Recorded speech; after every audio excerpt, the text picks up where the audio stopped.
Niaje wase Alberto, Maisha States. Hope nimesikia poa. Nimekuwa natry kuget hapa hivi on time maze kutoka sijui saa ngapi 2 hours ago. Alafu mtoi akakuja akanikatia kabisa. Nimechelewa sana leo. Lakini hope tadu maybe some few hours iko left over sahi. Sijui nani akawapa hivi sahi. Taona tu. Labda kuna wase bado hawajaingia. So try to make sure at least kila mtu ako ndani.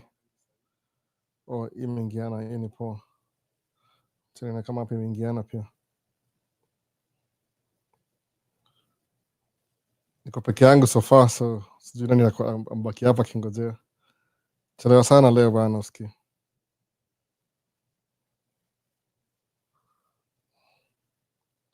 Sawa, so na the TikTok pia. Sijui kama nanisikia poa, naweza confirm. Join. Kama uko TikTok unasikiza live niambie kama niko audible poa sana. Chelewa sana leo by the way. Mtu amekuja hapa kanikatia kabisa kalala, nampeleka upstairs amelala. Na sasa kama ngojea sana huku hivi mazee YouTube ni aje. So by the way kama uko TikTok alafu una missing hizi live, nitakwambia tu ile FYI. Hizi live moga na record session, kuna record yani kuna recording hii live pia. So haitakuwa na hizo ma questions live, haitakuwa na ile at least utaona exactly nikisoma most of my questions, the whole question ndio ujue kama una watch in a different media utajua exactly why I'm yani follow up hiyo question nini. That's why.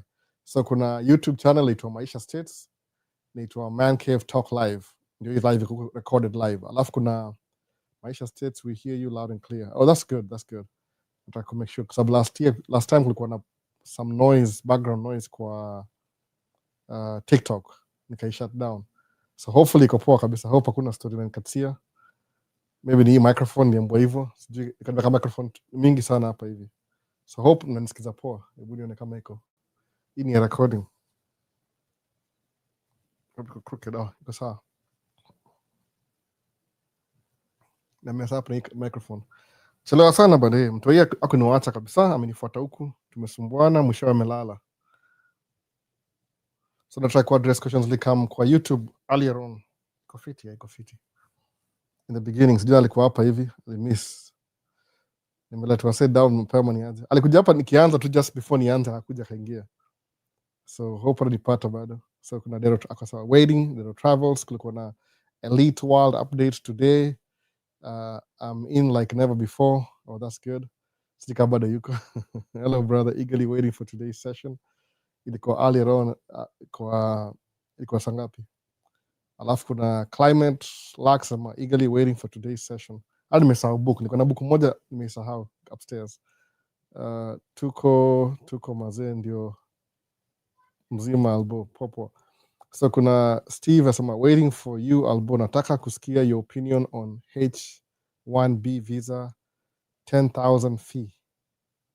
Hata sijui opinion yangu ni gani. New administration hiyo kama na new rules. So hata siwezi speak for them kwa sababu sijui exactly what they have in mind. Kuna so many things happening siku hizi ndio ni aje. You can't even keep up. So mutra inasema kama iko lipa tu kuje. You know, just sometimes you have to pay some stuff. But it's no opinion. I wish it was cheaper, but opinion yangu ni gani? I wish it wasn't there, lakini vile Mungu na operate life yangu ni ile uko na obstacle unakuwa more innovative alafu unamaliza na hiyo challenge. So I don't know exactly what to say. Comment yangu ni gani? Kama inalipishwa itakuwa hard sana. 10,000. Hiyo ni new administration though. Si ati ni kitu ya kawaida. Ile the new imeamua tu they'll do things a little bit different. So there's nothing you can do about it. So unaitake tu. Vincent alikuwa waiting, alafu kuna waiting. Edward Kamau asema locked in, loaded. Na mwingine hapa kuna niko hapa, Dero Travel. So sasa umerudi. Chelewa sana. I feel guilty. Alikuwa hapa tu by the mtoi. Sasa kasema niwashe kamera, nikiwasha je kiamka, then maybe she has some needs. What am I going to do? Niko na acha tu niwache tu.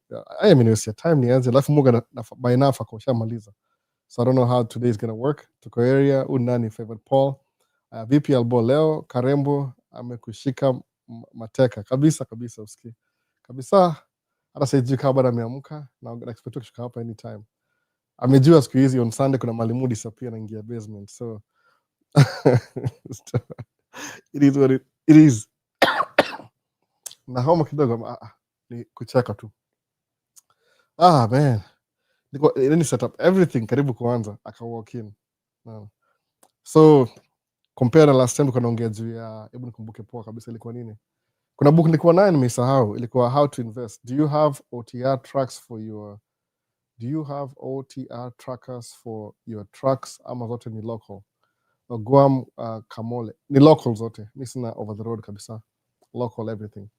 Niko na tu dump truck na day cab tractor, aina sleeper.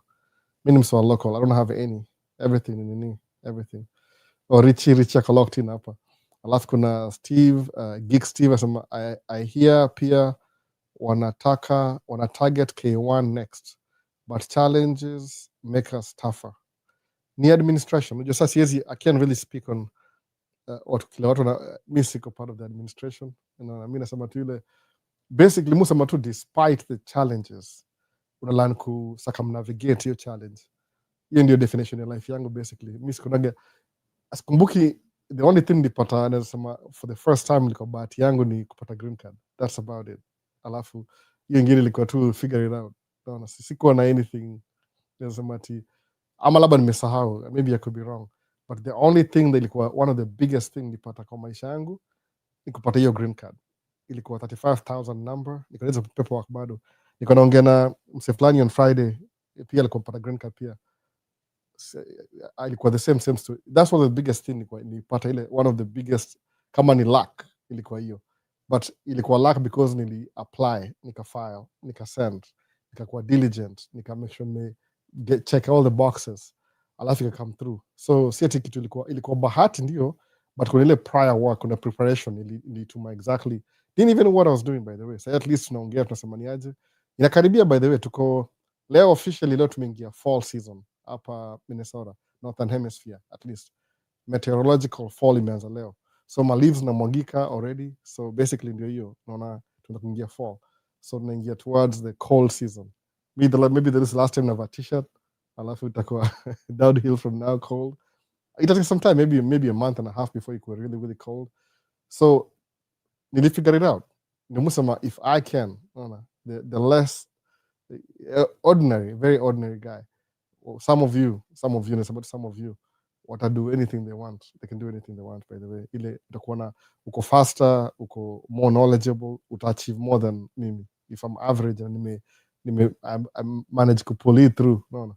So would you get good business ukivisha flatbed to haul construction material?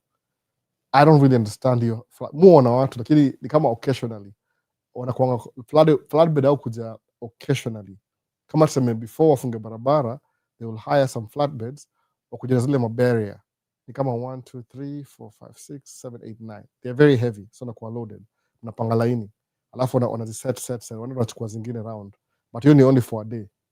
Most of the time they're just doing the other things, no. So Joy asemaje Buddha in Dumptruck biz, uko aje huko? That's what I do on a daily basis by the way. Iko poa tu, nasema iko poa, but kuna ile attitude lazima ukuwe nayo, nasemanga jaribu ukigo above and beyond your normal status, yani push your limit, sema I'll have the best truck, I'll do the best job, try to compete. Inakuwa kwa sababu nikugundua nikibonga na mabesti yangu leo wananijua, semangaje ufanya dump truck, lakini kuna vile watu fanyanga vitu average. So kuna ile tu, yani kuna track alafu natulia, au angalii what options are available, au angalii how to spend money. So jipatie ile extra step, ile useme acha ni do vitu extra, unaona, ndio ku extraordinary, sababu everybody ni ordinary. Sawa, kwa extraordinary uta stand out, uta get more money, more same thing, unaona. So next K1 ni next ni administration by the way, mi siwezi comment siwezi. UHB1 ni 100,000. Oh yeah, 100,000. Si 10,000, ni 100,000 US dollars. Alafu ataka kama ni exactly, nimefikia news, kampuni kikusponsor kama ni Microsoft, it needs your expertise. They want Microsoft to pay $1,000 ndio wakulete, guarantee that wasilete to anybody, walete mtu lako more qualified, no. So that's why ni 100,000. So kuna Dixon dasemaji, you are an inspiration, one day I will be a truck driver, that's my dream and I'm working towards it. Thank you Dixon and Northwest NW. NW. See, inspiration ile, don't just be a truck driver. The reason musa truck driving ile just based on malimi naishi hapa tuseme, nasema tu specifically malimi naishi hapa hivi, najua tena naitwa Maisha states, but ni Maisha states according to my perspective. Malimi naishi hapa hivi, one of the jobs zile ziko available na zitaki too much of ile investment in education na nini, ni truck driving, musema hivyo.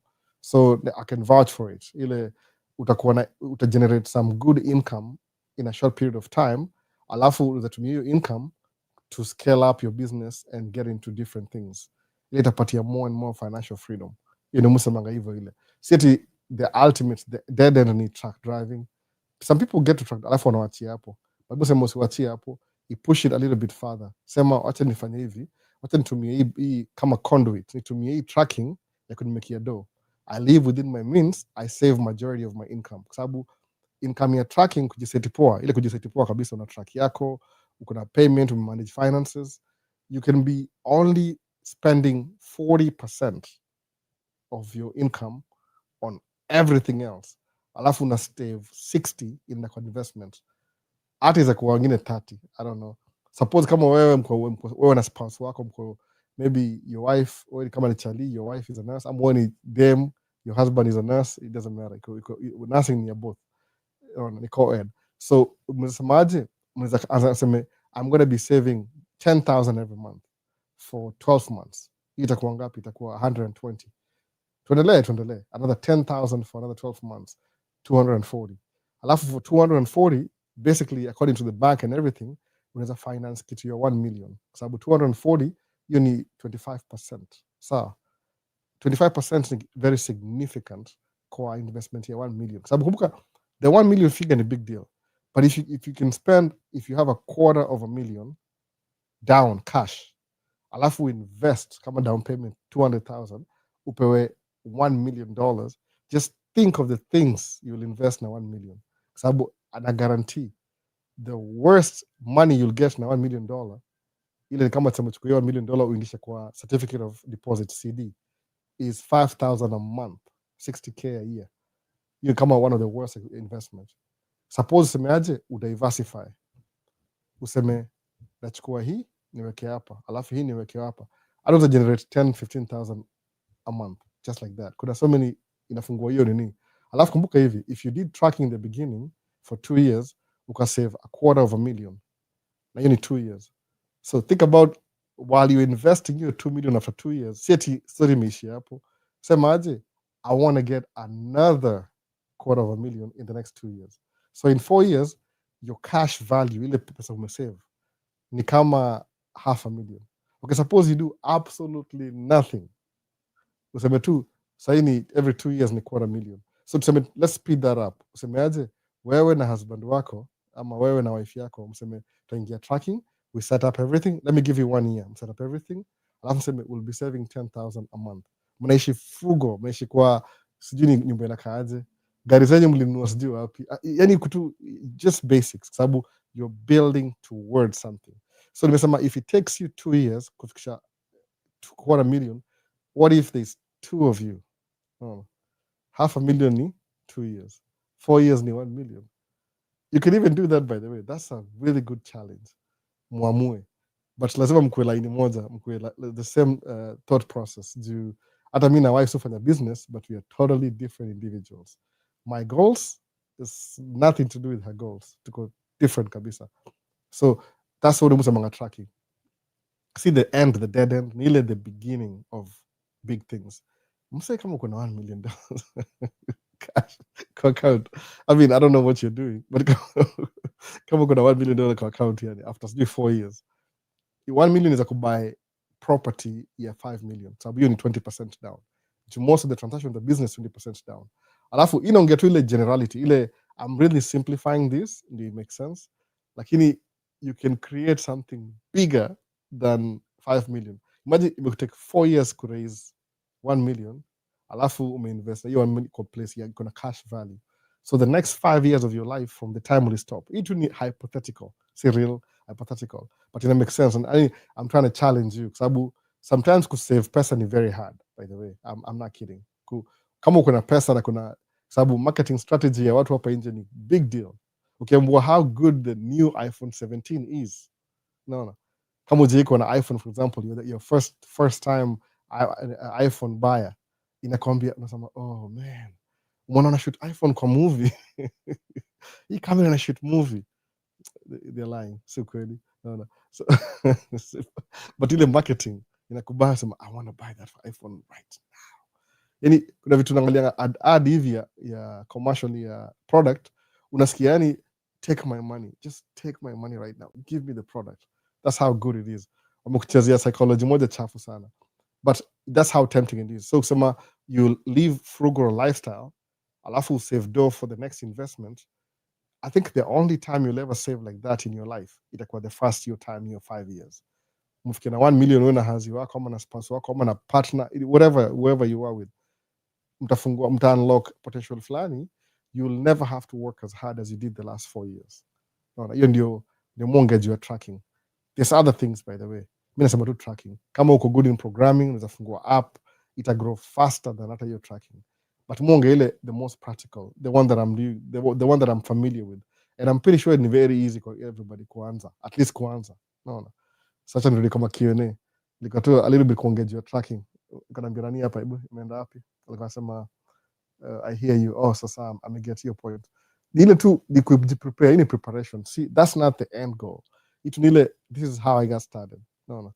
So tracking is the beginning of good things. I understand and appreciate the financial. Yeah, that's it. Unaanzia hapo.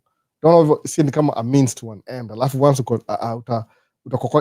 it's a different kind of cycle kama ya employee.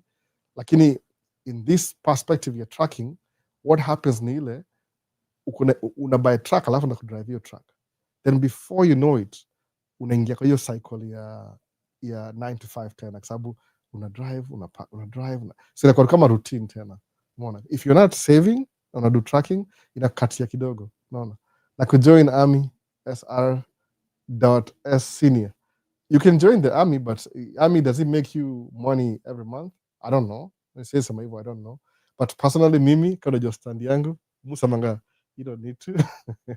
Lakini hii ni mimi tu, hii ni my personal. Ukiniuliza why, I'll tell you why. Sababu kuna example, you don't need to join the army. Lakini sijui kama army ni kitu ati ukiingia hivi, you have iko scalable, like you'll make so much money in a short time. You might make a lot of money over time, depending on your, I think, profession. Kama unadu vitu sophisticated, maybe unajua something about something very crucial, into specific, specialized, alafu kuwe you are the guy, maybe they'll pay you well. I don't know much about that. But my personal opinion, just based on my experience, my personal experiences too, si personal, any family na kila kitu, nasema kama kuna green card already, I don't see why you should join the military. Kama kuna green card already, unless you're in mtaa unaishi, that's the only big ticket item in your town, and you can't escape it, then well, you have to do what you gotta do. Lakini kama ni kitu unaweza escape, useme I can do something else, I can do better, man, do something else. Ingia tracking. Sababu it depends how you think. Nisema mwanga very optimistic. Sasa kulokwa se kwa one ideology. If you really want to join, well, join. But kumbuka, does it make you, maybe can you save 10,000 a month if it's possible? Yeah, ingia ufanye hivyo. Alafu uone how far utaenda.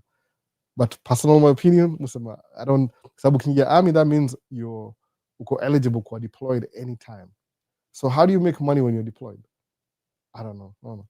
So asemaje Zakaria amesema SR, I think joining the army is the quickest way to become a citizen. Yeah, iko na advantage zake, that particular aspect. Nimesema if you have a green card, that's something you avoid, sababu uko na green card already.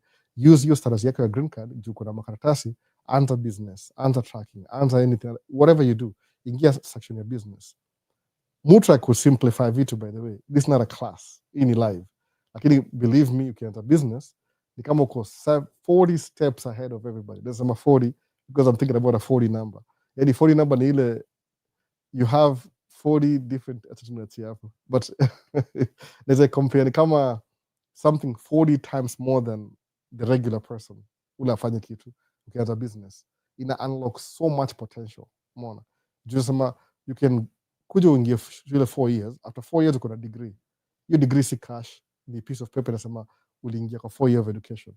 then uanze your next 5 years, ndio after 5 years hiyo ni kama 9 years utakumpata some aspect of some money ya kuwa yani maybe job imeanza kuivaiva, umeanza kuwa yani maybe ulianza kama uko 22 sasa uko 30, now you're making a decent livable wage na degree yako. Okay, let's go back to tracking. Kama ulianza tracking 21 22, kama one of my friends aitwa Emmanuel tukaongelea last week, nikana advice last year, I could make any sense. I can make some moves. He bought a truck. Amenunua truck sahi, akona truck ya lease purchase. Okay, he didn't really consult. Amwambia if you need you can consult, but ako consult. But now I realize ame get kwa block ingine. Sasa nataka simu tena. Hey y'all, remember when you say this and this and that? I'm like, yeah, I remember that. So I did this and this and that. Okay, against my advice, then this and this is what happening. Can I reverse my situation in the direction? They can be well, you know, it's up to you. I mean, it's up to you. Juu mengia kwa lease to own, umenisha track yes, do 4 years, you have to pay for it, you have to work hard. Look, you work hard, most of your money inaenda towards payments na kila kitu expenses, unabaki na a little bit. Nikamwambia if you did the same thing, you bought a truck uingia construction, 70% of your income itaenda kwa business, 30% ni expenses. Lakini I'll the easier way route, which is okay. If you want to experience life, useme wacha niende tu my own way, alafu let me go find out how tough things are. Maybe some people have to go through experience ndio or mature. But musema, if you're smart, if you're really smart, hata kama uko smart, if you're wise, nasema hivyo two things. Sikiza advice ya wase, been there, done that, alafu skip your process ya learning curve, anzia place utaenda kuwin, tunaona. Anza seme, sababu unajua aspect ya kununua, musema hivi, acha kwambia my personal experience, ama tuende kwa Q&A, unaona. Lease to own track is very tricky. Huyu anajua, unaona, trickle down, anajua exactly. It's very tricky by the way. Musema ngatuni, acha niangalie question kadhaa alafu tutarudi kwa hiyo topic. Enoch again asemaje, I almost missed the live. Nimeanza saa hii, nimechelewa sana by the way. I'm 2 hours late ile time yangu ya kawaida. So jua nimekaa say on, but nasema I have to show up. Amelala. No. I'll go with the winter fast approaching. How are you going to deal with the cold, longer nights, and how would it affect your shift? Same thing. In the summer we've been working 12 hours, do 7 to 7. Do 7 bado kuna daylight, 8 bado kuna daylight. So in the winter maybe by this month maybe sasa imekuwa we're doing like 9 hours average, 9 to 10 hours average. Alafu maybe by in September, October, even mid October itakuwa 8 hours. Maybe by November itakuwa 7 hours. December itakuwa 7 hours maybe. Tunaanza kama I think daylight inaanza kama tuseme sometimes mpaka 8:30 am bado kuna giza.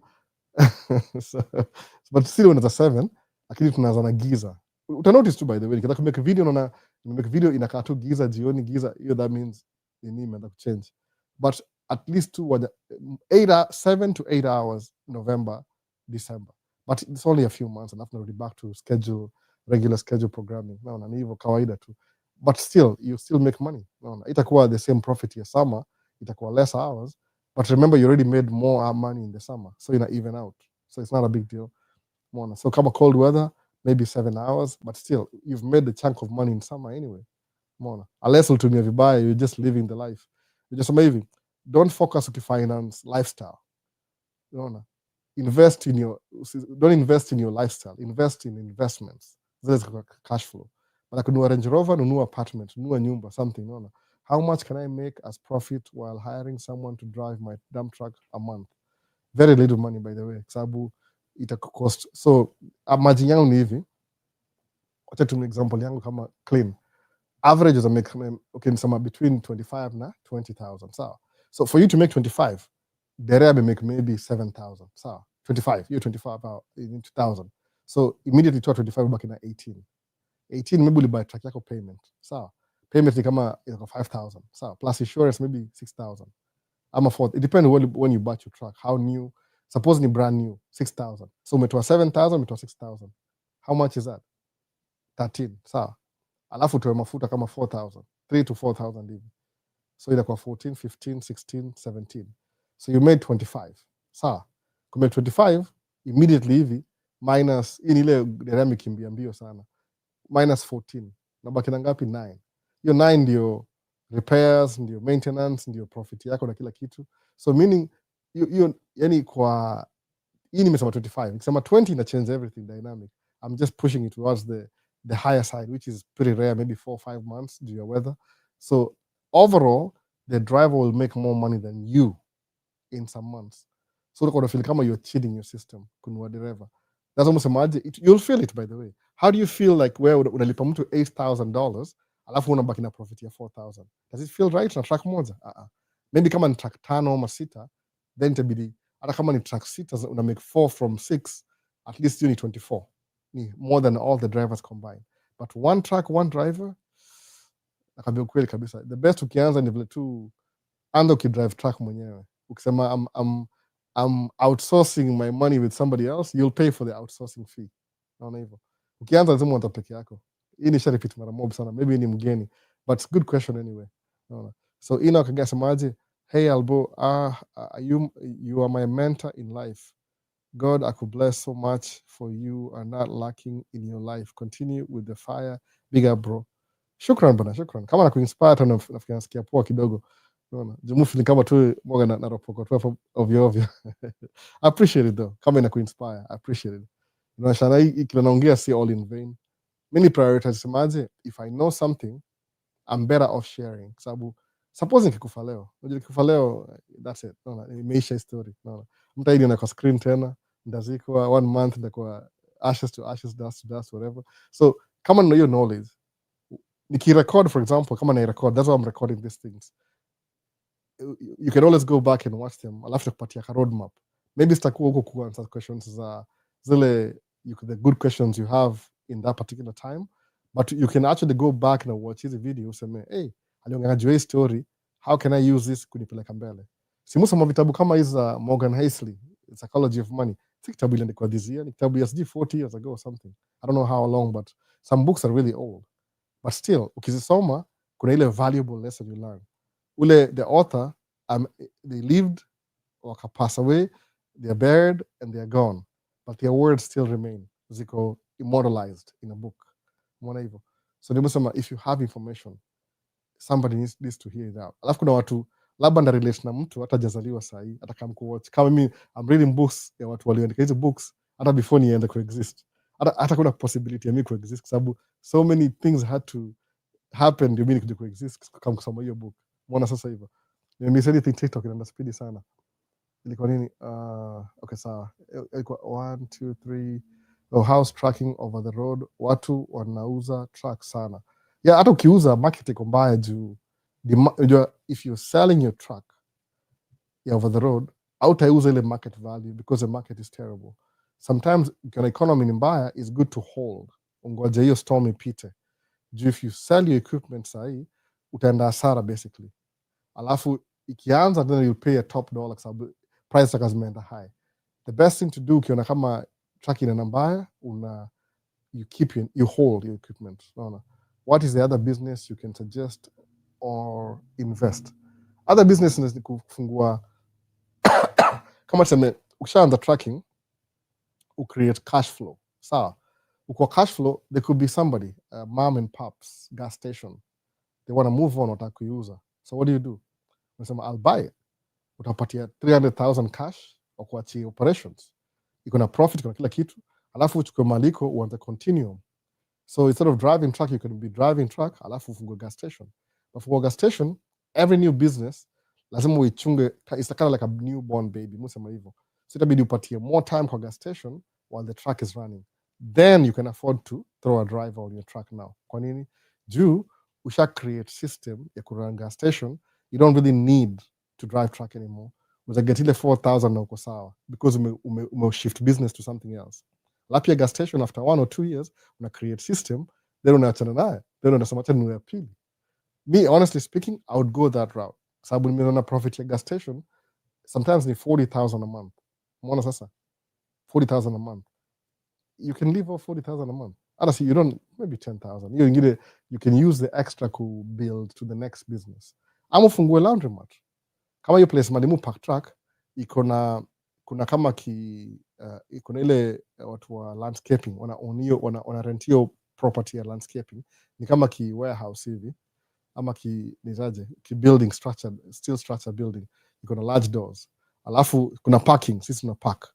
So the guy makes money from parking, and I make money from your landscaping, and I make money from selling diesel, from petrol ya kawaida. Alafu your building iko na more property building, kuna rental property, kuna maofisi, kuna restaurant moja ya Mexican imefunguliwa juzi, kuna law office, kuna tax office, kuna barbershop, kuna sijui ni imesahau hizo zingine ziko mingi, something like a dog grooming business, another insurance company inauza policy. So they're making money from like basically the whole property. Kuna pesa. So kama gas station alone 40, maybe on a clock 120 a month. Mona. Ina bring. So na ako busy kila siku ana restock, ana stock. So kuna so many things they're doing at the same time. So ukiswitch business kama hiyo, utai appreciate more kwa sababu semaje, tracking, some people who don't like driving ni hard. One of them ni mimi. As much as I enjoy being in the truck, I can do better not driving. No, sababu mupenda ku move around. And I like being around people. So deep down, I like being around people. Ile activities na happen. You feel like you're part of life. Na kama vitu zina happen every day. So you can get into gas station, ingie kwa store, uze vitu, liquor license, which ni hard kupata by the way, kuuza liquor, but you never know. Somebody could be selling their business, or show up hapo hivyo. Sometimes not even zero down. Sometimes ile equity ya business, you'll buy it with zero down, sababu mta transfer to shares, alafu upatia wasedo baadaye. Wambie bank, I want to buy this business, I don't have any money. Bank ikufinance, upatia wase pesa yao, uende kulipa bank over time. Unaona?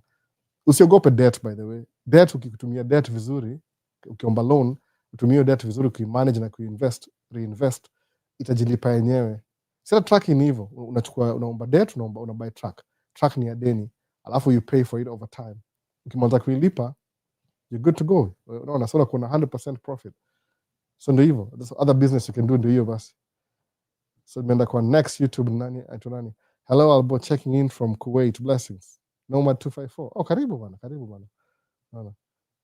There are travels as talking about books.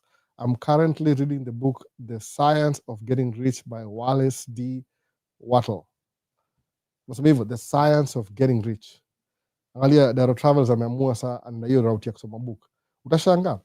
Once umesoma hizo book, ita open a world you never thought you had before. Ita unravel new possibilities, by the way. Book inakuwa funny sana.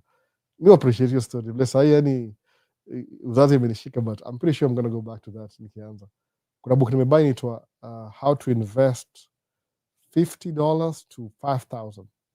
Sijasoma bado, but iko na go through jana. Hata nimesahau, nimeenda upstairs kupeleka mtoi, nikarudi hivi nimesahau upstairs, but ndai list baadaye. Ama sijui kama ndai list.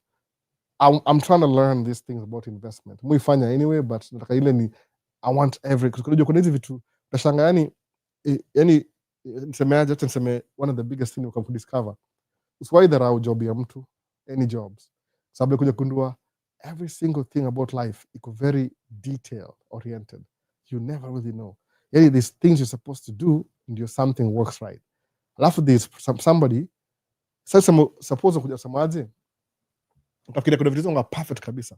Kama sasa tuseme nishafanya kazi kwa airport, ndege ina arrive, arrive kuna air traffic controller wameguide, yani from the sky ikaingia kwa ile landing pattern, alafu ika land exactly on time. Unaona? So there's somebody who trained for that. Alipikio ndege half an hour before ifikie airport, redirect kuingia kwa hiyo circle land mpaka ameipatia vile land kwa ile runway A, runway B, C, D, hivyo imeland. Ikiland hivi kuna crew ilijua hii plane inakuja an hour ago, na before hiyo crew ilijua hii plane inakuja, wako na try to prepare plane nyingine itoke, by the time the next one comes they're ready to go. Ndege kiingia hivi kwa hiyo runway, wewe ujuange hizi vitu, by the way nimeshafanya hapo chini kwa hang hapo chini. So ndege na come, kuna mtu anaidirect, anaweka zile vitu mbili zile, anaidirect nakuja, alafu anafanya hivi na ana stop. So exactly where it's supposed to be, kuna marker, na it depends ni what plane. Kama ni Boeing 757, 747, 737, 727, whatever it is, wanajua hiyo size kabisa. Ikiingia hivi, pale watazima kila kitu, wataplug in electricity, waweke ile APU ya kurun.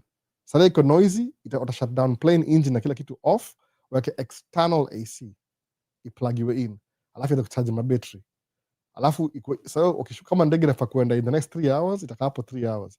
Kuna sort of check ile maintenance, tires ziko poa, juu tire si poa sana, waseme the next stop, next time enda mchange tire, itaekewa fuel, alafu wata unload ma baggages na ma packages from underneath carrier, waload zingine mpya, alafu come kwa airport maybe 2 hours before uingie kwa ndege, go through ticket. Kuna msa master na mambo ya ticket, upite security, uende sijui TSA, utoe viatu. Kuna there's something in play every hour.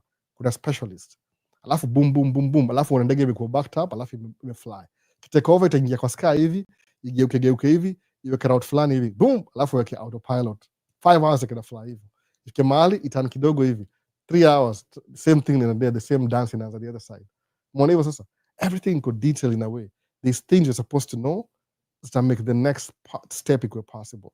Everything nyonga hivyo.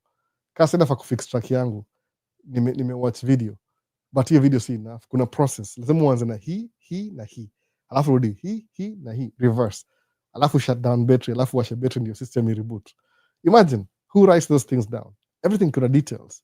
Ile msemaje kama hapa hata kusema how do I start a tracking business, utarealize kuna specific detail process. Utafanya hii alafu hii alafu hii alafu hii, ingiane. Jaribu sema acha ni explore side kidogo, utapata kwa mtaro alafu uanze climb back kwa barabara tena. Unaona, if you want to try. So msema kwa vitu serious, don't even try. Haunanga hiyo time ya ku waste time ku try figure out. Find somebody who knows the things you want to do, mfuate to the T until utakuwa na zile fruits. Kama sema ni tracking, sema okay, nimepata check ya 10,000. Nimeona hiyo do imeanza kuja 20, 30, man, I think I'm getting this now. Alafu sema what other things from my previous knowledge iko naye can I bring back, alafu ni integrate kwa this new system nimeanza. Alafu sema I can implement this thing, alafu ongeza kama umeongeza umechoma nyama barbecue, alafu mpata you have a special kind of sijui nisemaje, kachumbari umeweka sijui chumvi maybe 2 pinches instead of 3 pinches, imekuwa tu just right kwa ile tu, yani ile the sweet spot. Unaona, wewe ndio umeidiscover ile tu your own, alafu nasema this one works, alafu namalizia hapo. Umeona ile cheat code, kila kitu, everything is detailed. Usidharau job ya mtu sema mseni TSA tu kama makarao tangu nipigwe pingu understand how sort of videos za makarao sama abuse ya watu na nini. Ndio kumbe there's something that happens before that thing happens as a human being. Sawa, sababu karao ni emergency. Ni wawili mko na dispute. Msama ameenda McDonald's, amenunua burger.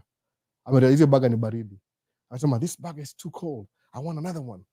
Alafu mwambia no, you can't have another one, you already paid for that. Anakasirika, anachukua hiyo burger, anaiswing, anaitupa, anagonga mse. Alafu so yeye ameanza hiyo ametupa burger, amegonga maybe somebody behind the counter, employee. Okay, alafu karao ameshow up. Karao show up, lazima wagather evidence. So what are they asking? What happened? Unajua kwa nini? Somebody's gonna get charged. Somebody is gonna get charged whatever happens. So anataka kudetermine ni nani alianza hii story. Sometimes kuna video camera, kuna nini, kuna process. Alafu kumbuka karao, watu saw hii aspect by the way. Kama ni dispute ya burger, which is maybe nasema a $7 dispute by the way. Is it really worth it? Kufaitia $7? Really? Kijiangalia poa? Hapana. Alafu naenda up kwa man, yani kuna process. So kumbuka karao akiambiwaje, hey, kuna dispute, McDonald's, whatever avenue in a street, kuna mtu amecall anasema kuna emergency. Watu washa pull out my cell phone. Sawa. Mwana hivyo story sasa. Kumbuka karao before show up kwa hiyo business, whatever he was, aliwasha mataa. Amekam na sijui 80 miles an hour. So ni very dangerous hiyo 80 miles an hour. Just to get to the store, kurealize mse fulani pale hivyo kwa store, anakoda dispute because his burger was too cold. Drive 80 miles an hour kurush kwa scene kusolve dispute ya hamburger ya $7. Unaona? Na huyu ni binadamu, this is a real guy. Unaona? Alafu kuna real emergencies. See somebody's $7 dispute your burger. Say kuna assault charges. Alafu kumbuka McDonald's ni business, it's a business. So kuna rules, kuna ile procedure ya business. How do you conduct business in these premises? Customers wanafaa kuwa very respectful. Aya, ukuje uchukue baga yako, kama kuna dispute kuna processes, sema hivi na hivi na hivi, watairesolve. Sababu guess what wafanya jioni, sometimes I'll throw away baga zile zimeharibika anyway. So if you want another burger, whatever you're paying for isha cover hiyo story yote na insurance. Unaona sasa, una kama sema ati oh this is unfair, akudati can I see your ID, unaanza ati I know my rights. Msame drive 80 miles an hour kukam kwa dispute ya $7. Sawa, alafu ambia can I see your ID, unamwambia I know my rights. Oh, ushamchanganisha sasa already. Si ni binadamu bado eh. Do people talk about that part ile before that the recording ianze? No. Unaona sasa, so kuna processes na happen. So ukitaka kuskip hii process yote ile, what do? Anza na kitu fulani, usemeaje, I'm going to find somebody who knows how this thing works, alafu nimfuate polepole. Nikifika ile place I'm comfortable to do it on my own, kama ushaanza kufly hiyo plane na autopilot. Now is when kuseme where's my lunch, whether kula lunch sasa, whether to relax after ushaona hiyo do. But sema una experience kitu before you experience, ama sema najua ufuati advice, utamake hiyo 40 alafu before hata urudi back to 40 ingine utailose yote juu ya mistakes. Sasa hiyo ndio ile una avoid learning curve. Lazima ongea hivi semaje, if you know something ongea, chukua simu record, ipost kwa social media. Some of us will learn from you baadaye 2 years from now when that thing is going to make sense that hey, sasa nimeza kwa kijana, niko na familia na watu hii, I need more money, what do I do? Ule albonge juu ya tracking hiyo 10,000 saidia niende mileage sana hapa sasa hii. Ama sema sasa ni kijana nimekuwa hapa nikikimbia niko 30 year old, kwa dem fulani namuona pale hivyo mazio dem amekuwa raised so good na my parents wake, kwani nimtoa kwa hawa yao ya 4 bedroom nimbring kwa hawa yangu ya bed sitter, atakubali kweli? Atakubali tu in the beginning, but lazima umpatie longevity. So sema how do I prepare for that scenario? Unaona, na some example ile watu wataelewa by the way. Na sasa hizi ni examples too. Sawa, next ni gani? Dero Travels, very powerful book. Kuja tuambie kwa video. Dero Travels you make video by the way. Akona videos TikTok. Muzi watch zote by the way. Namfuata akipost na iona. Namfuata vibaya sana. Nimeona hapa hivi nimeona nani? DJ Voice pia mu watch video zake. Ana mix kuna scene ya barabara kwa akidrive. Inakuwa tricky by the way. Hey, you're driving and you're mixing. Ni poa sana by the way. So wasa kwa TikTok already. Any creator, hata kama utashanga sana, most of the good information inakuwa shared na creator si wa bigi sana by the way. Wale si ati yani don't discriminate any creator. Hata ule kona sijui 3 subscribers na kona 50 videos, the two people jada ku make sense kwa wase, sababu entertainment hiyo go faster than education kwa hii biashara ya social media by the way. Entertainment ta go faster sana, education very slow. Asamangaje, boring things will make you rich. Asamanga hivyo, boring things si lazima ikuwe interesting. So Dero, share kitabu bwana, share kitabu, anza series, useme chapter 1 inaongea juu hivi according to your understanding, tutaelewa tu bado, umeona. So Karanja Kinuthi asemaje, what's your opinion on meme coin, crypto and XRP? Naweza sema hivi, kategoria crypto hiyo ni kama investment, sawa. Usichukue asabangaje, ni very good investment by the way, crypto. Kama ulibuy crypto ikianza ilikuwa nini 15-20 years ago, you're over $1 million shares worth, itakuwa so much money, but ni ile wache kuwe part of your portfolio, si 100%. Ndio vile do not put all your eggs in one basket, sababu hizi meme coins, crypto ni kama investment, you're buying investment. Lakini kama kuna pesa kidogo, don't invest 100% your income, for example kubuy meme coin alafu cross fingers seme na ngojea nini something miraculous happen alafu ni kuwe mdosi, itakuwa risky sababu ile chances ya kuwin is as high as chances ya kulose, unaona. So unasema is it really worth it kwa usiweke pesa yote uuze shamba nini, hiyo ni ile it's what you want to hear, but to be real, diversify. Kama una invest, if you know exactly what that means, meme coin na ya categorize under investment. So nasemaje, anza na zile low risk. I wish niko na hiyo book iko hapa, maybe next time ikipanda juu mtu yake akiamka atakatia live, but they bring next week. So ni hivi, kuna unasemaje portfolio yako, sema hivi, kama niko na $50, kuna zile iko kwa hiyo book by the way, I wish I could pull it right now. $50, nasema hivi, what kind of investments can you invest na $50 a month? Ndio hizi category. Preferably $50 is a lot of money, ni a little bit lower than that. So hata lose $50 in something you can gain in 2 or 3 weeks, si big deal. Okay, kuje What about $1,000? Same as a little bit more. What things can you invest in $1,000? Kuna hii na hii na hii. Oh, okay. That's not. Oh, miss out 500. Kuna $50, maybe $100, 500, 1,000. Alafu kuna 5,000. Una skip to 5,000. What things can you invest in 5,000? Wezi manaenda kubuy Bitcoin na meme coin na crypto na 5,000. You can use 5,000. How soon can you make that back? It could be do tracking maybe a month, but that's 30 days. You're gonna lose something that it takes you 30 days to make in one day. Hapana. Angalia risk factor. So you're making 10,000. So imagine, because I'm making 10,000, wacha nichukue $100 ama $500 ni invest kwa crypto. Kwa nini? Because inakuwa ni kama a small, it's disposable money you can lose. Sababu as much as investment ni mzuri, sometimes you can lose all your money and you'll never get it back. Hiyo kampuni uko invest ikifungwa, that's it. No. Uligamble uka lose. But kama umediversify, sometimes when you're losing this, umegain 3 times kwa hii. So ime offset ile umelose. Umeona sasa? Ndio mambo ya crypto hiyo. Usiseme I'm going to throw all my eggs in one basket. Zikivunjika then you're gone. You're done. No. Hakuna plan B, ili kwa plan A na ndio hivyo. Unaanza from the start. No. So DJ Voice about nope. Fika okay, acha nione. Okay, kuna kitu nimemiss maybe. Msewa tracking, greetings bro. Ukiwin green card, is it advisable kununua gari bado ukiwa Kenya? No, I don't do that. Sinunue gari kama Kenya. Kuja hapa kwanza. Shaambia by the way. Nope. Fika fast then with your host, discuss best process as you settle.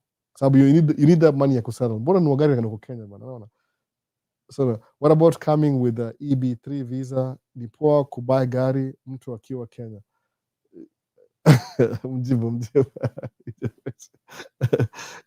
Mjibu tu mwambie. Lazima kuwe hapo kubai gari. Kuna kubai gari is one thing, lazima kuwe na insurance, lazima kuwe na address. So how do you buy it? Cash? Kama kuna cash, I would advise you usinunue gari. You're very privileged. Jaribu kumultiply hiyo pesa before ununue gari. Kwa sababu gari as much as kuna vitu poa kabisa, ni depreciating asset. No. So so nasemaje? Mambo maishi poa. Sijui nani hiyo. So tunaenda kwa YouTube. Nasemaje YouTube? Ama nimemisi. Nasemaje meme coin sasa. Kinasema Emmanuel Kipchirchir. Thanks Albo for sharing information. We are following your footsteps. Hii ni poa sana. Angalia zile zina make sense. Mambo kwa ground ni different. Yeah, ni different. Lazima go through hosts. Na host hawezi appreciate women wa Mercedes Benz unaishi na host anakununulia dish na kila kitu na una drive Mercedes Benz na yana drive. Sijui ni gari gani. Toyota RAV4 ndio famous siku hizi. Unaona? Na hivyo. Topic hii ni Q&A, hata kunanga topic by the way. Nilisema hivi kama uja notice ndio cha ku define topic sababu ni realize ikianza topic we exploit the way it's supposed to. There's always questions zinatoka kwa nini zina deviate from the topic. So ndaanza tena baadaye niko busy but nimekama video. Alafu hapa ni hii live Sunday imekuwa tu ni Q&A. Imesema tu kwetu Q&A kwa sababu kuna so many questions zina deviate from topic.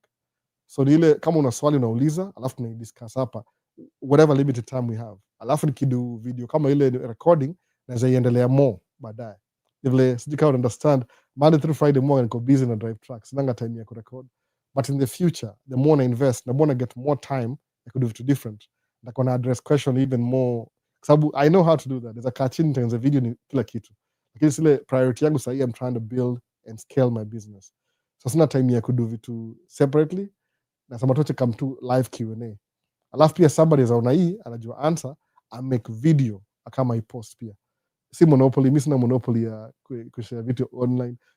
Kuna DJ Voice yuko online, yeye do tracking. Unaona?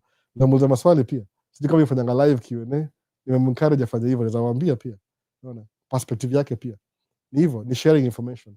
Unaona? Which is the best way to seek PR ukiwa na B1 B2 permanent residence.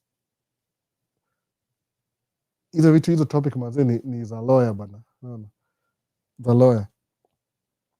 So there are Travels YouTube asemaje, Noma 254, worthy reading more than twice. Ukisoma kitabu soma 5 times if possible. Soma yote mpaka cover to cover, alafu na try soma mara ya pili tena before shike book nyingine. alafu sa try uanza kusoma chapter by chapter, alafu ile the most interesting ile unafeel ili nipatia isome hata 5 times tena we understand kabisa, itakuwa poa hivyo. Unaona, so topic, hakuna topic specific leo. The best way to seek permanent residence ukiwa na B1 B2 JMOI X ilikuwa kuoa, lakini siku hizi wako very strict. Hii administration taki mchezo bana, zile loophole wame close zote. Unaona, muski ni kama kuna huyu mse ni assistant chief of staff ndio anajua hizi vitu poa sana, so you try kujua kuna hiyo he knows how these things work na zimekuwa abused before, so I try to shut down as much as possible. So what do you do? Unaona, so Q&A ni poa. Was there 2 weeks ago also. I enjoyed the info. Q&A ni poa hivyo. Q&A juu na cover all the bases. Last quiz ni very unpredictable. Kama nimechelewa leo 2 hours because ya mtoi, what am I supposed to do? Ni mtoi wangu, siwezi mwambia ati go away, dad is doing lives.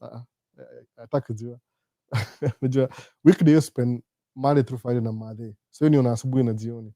So ifika weekendi, najua pia nilikuwa napeleka mtoi mmoja kwa event moja ya shule, walikuwa naimba mbali huko sijui mpaka saa 8 hivi from morning, so pia sikuwa na yeye, so she wants to get her time in before Monday ifike tena. Umeona? Next Sunday invite us kwa YouTube video as guests, we try and get tracking questions. No, DJ Voice anza live yeye mwenyewe, you can invite na times, hizi ni very unpredictable. Unapata nimeacha live hivi nimewalk away alafu sitarudi tena. No.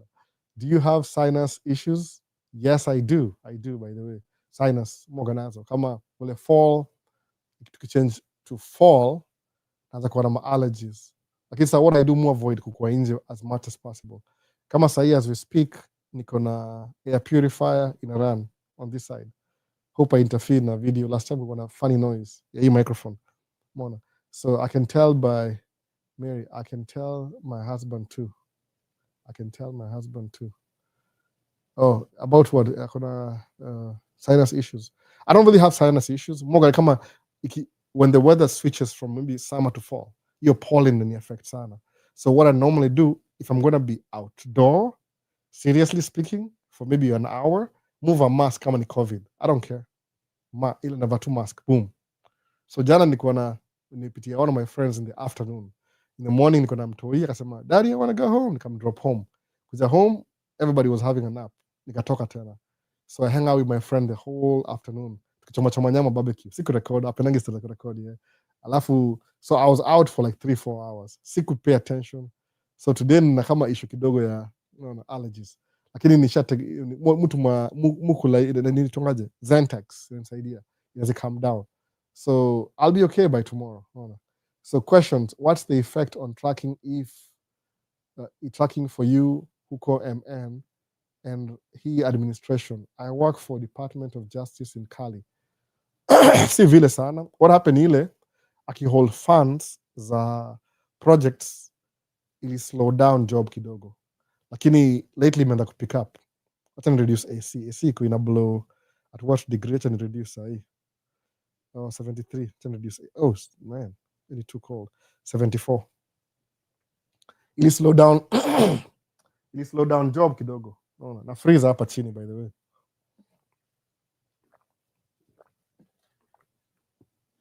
This is Stanley Cup, ni cup too by the way. Mimi sinanga branding. Ili slow down kidogo, projects zilichelewa kidogo. So bala kuanza kazi February, nianza kazi ile full kabisa nianza April.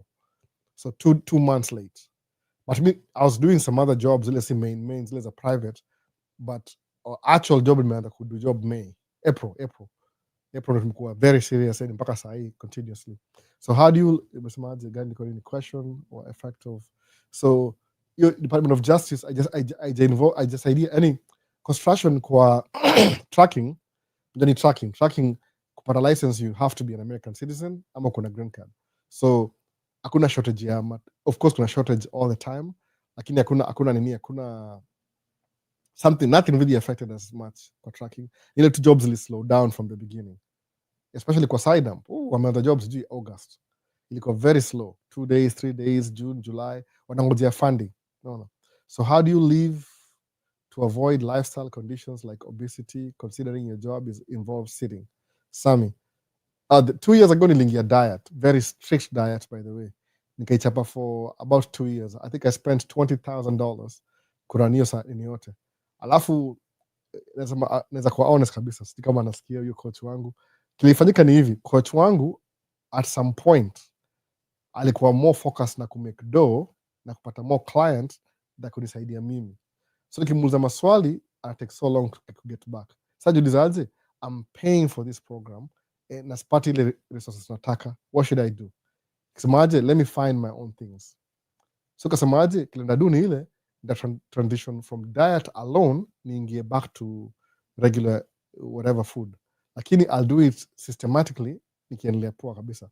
So from the time niliwacha mambo ya diet nili lose weight sana, by the way, nime gain weight sana, by the way. Alafu saa hii in the summer nime gain more weight because I don't sleep enough. These job schedules are 12 hours 13 hours, but the only thing I'm missing kwa ile new program ya ku maintain is exercising as much. So nikifanya job yote siku hizi niko na iWatch, na monitor iWatch, ndio iWatch hapa na monitor. So if I'm working a job, kuja kwa job site, instead of just chit chatting na watu kwa simu, mutoka nje ya truck, alafu natembea nazunguka hivi nje ya truck within any safe place mpaka waniambia hey, ready for you. So I try and move as much as possible, lakini najua nime gain weight kama tuseme another maybe 10 pounds hivi 15 pounds, but I'm pretty sure job iki slow down then I'll have my time to walk. Kuna treadmill hapa nyuma, nda back to walking, sababu walking ilinisaidia sana ku maintain weight. So nime gain 10 pounds from July mpaka saa hii because of your work schedule. Lakini najua I know what to do now. Recommended, nasema una do more exercise, lakini sasa juu ya condition ya job imekuwa less exercise, which is good sometimes ni poa kuwa uncomfortable. Unajua what things messes up my life kama hiyo exercise. So next time that try kuwa very careful, semeaje, I'll pick on a different career in my next life. No, I'm kidding. Ndiyo basi. So that's why iko nini able to enda nyuma kidogo. How do you live lifestyle considering obesity? So alikuwa 235 pounds. That's the highest I ever got. It got reduced to 173 pounds. Sijui how many kilograms. Alafu saa hii niko hapo 205, 207. So again, I was comfortable at 180 hapo. So 180 ndio ideal kwangu, nasema hivyo. I'm very comfortable at 180. Nimeenda 200, 205, 207. So that's what I need to lose by job reduce kidogo. So more very keen, but what do I eat nikidrive truck? Maji tu na salad. So my meal is salad na maji. I don't eat breakfast, most skip breakfast immediately nikiamka. Hivyo tu. So na try to control you. So to gain so much weight, I feel a little bit better, but najua niko overweight kidogo juu ya lack of efficient exercise. I know now. Alafu pia coach wangu alinipata akaniambia, oh, you've gained some weight, what should you so what are you telling me? When I was paying for this thing, akona ni ignore na tafuta more marketing. So kama akiniona kama namkatia marketing kwa sababu nimegain weight, kama na watu kuniangalia wasema this thing is not true. So ndio hiyo basi. But so how do you lifestyle? So sinuses is very common during pollen season and AC kicking in. Ya hata hiyo AC inanisumbua sahi. Kama AC na run sahi. That's why this place is very cold. Ni basement hapa. Kuna concrete walls. Mona. So will the upcoming government shutdown affect trucking kwa industry yenu? I don't know. You never know the future, by the way. Hopefully optimistic, it affect anything. What's your view on index funds, crypto for a 30-year-old who wants to get married? Invest, by the way, invest. Index funds, mutual fund hivi. Umeenda 3 steps ahead. Rudi back to the beginning. Fungua brokerage account. Niliwatch video moja ya Mkenya alikuwa kwa podcast ya Iko Nini podcast. Nimesahau jina yake. Akaongea juu ya investment na Kenya. I listened to the whole thing. I watch and listen in between jobs. So ilinitake kama the whole day kumaliza the whole. Hata sijui nilimaliza. I think niko na maybe 10 minutes to go. But akaongea hivi, you can buy shares as an international, kama uko nini, kama uko Kenya pia you can buy shares. So watch the video, by the way, just in case uko watch. Mimi find very intriguing sababu aitonani udem. Kuna wasiani ufanya hivi, they have the knowledge, udem yuko hivi niko na hivi.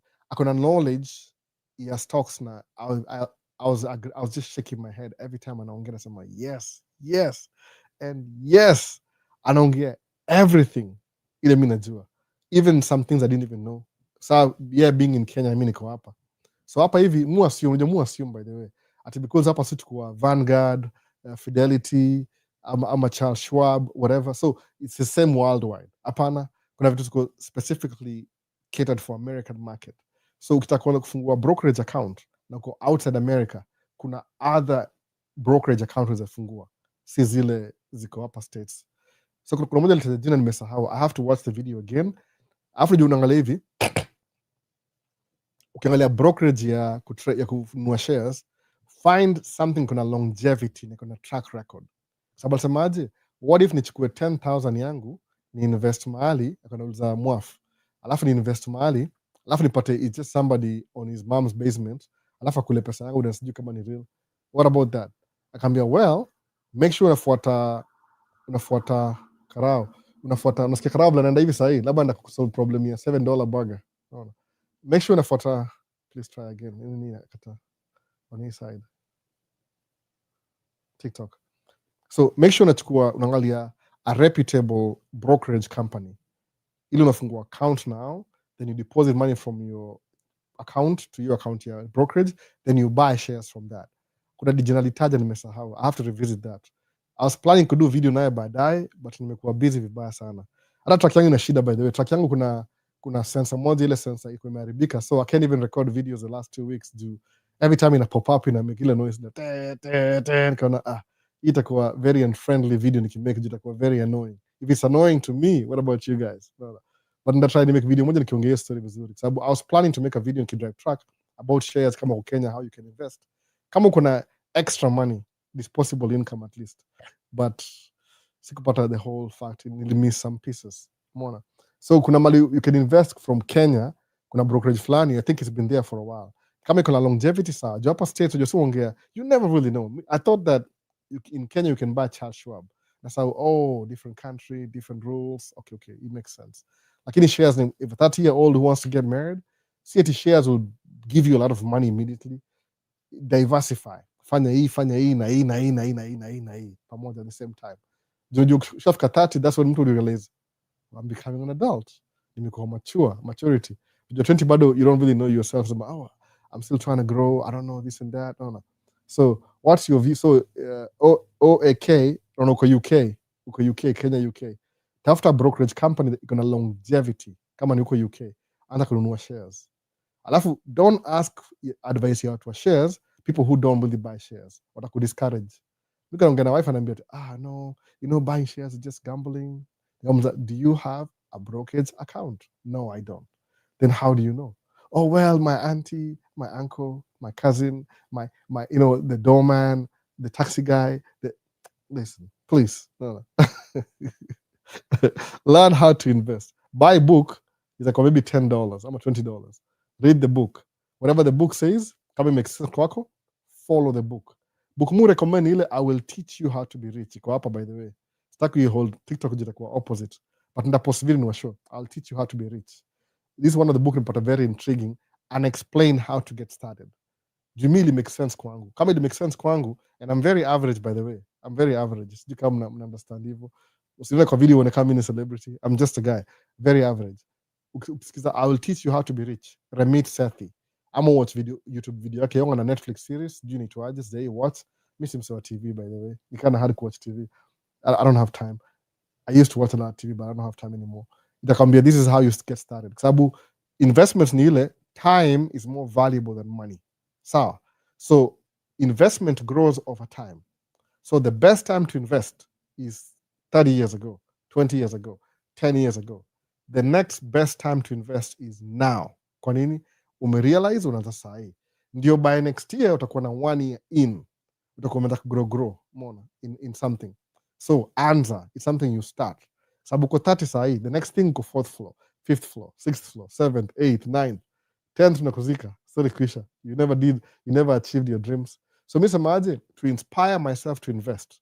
Musema hivi, I have a goal in mind. Kuna figure. This is my figure. Nafunga macho for dramatic effect. Nafunga macho. I have this figure because I have to think in my mind. No, ndani yangu. So kuna hii figure. Okay, my goal ni hivi.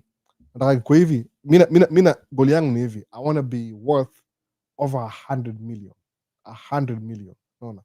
Ni easy ama ni hard? Very hard. 100 million net worth. So, if I have cash, good. If I don't have cash, stocks. na portfolio yangu yote ikuwa 100 million. What's my first goal? 1 million. Naweza sema 1 million tangibly hivi? Not quite, but kuachieve 1 million kwangu sahi, knowing what I know and the things that I'm doing already, it's very possible. See, possible, by the way, kwa 1 million ile cash ama assets nafikiri ziko already. Let's just be honest, ziko assets already liquidate sahi, but that's not the strategy. Wesema ati nda liquidate assets niko nazo sahi nishike 1 million hivi, then what? Ni proof point? Hapana.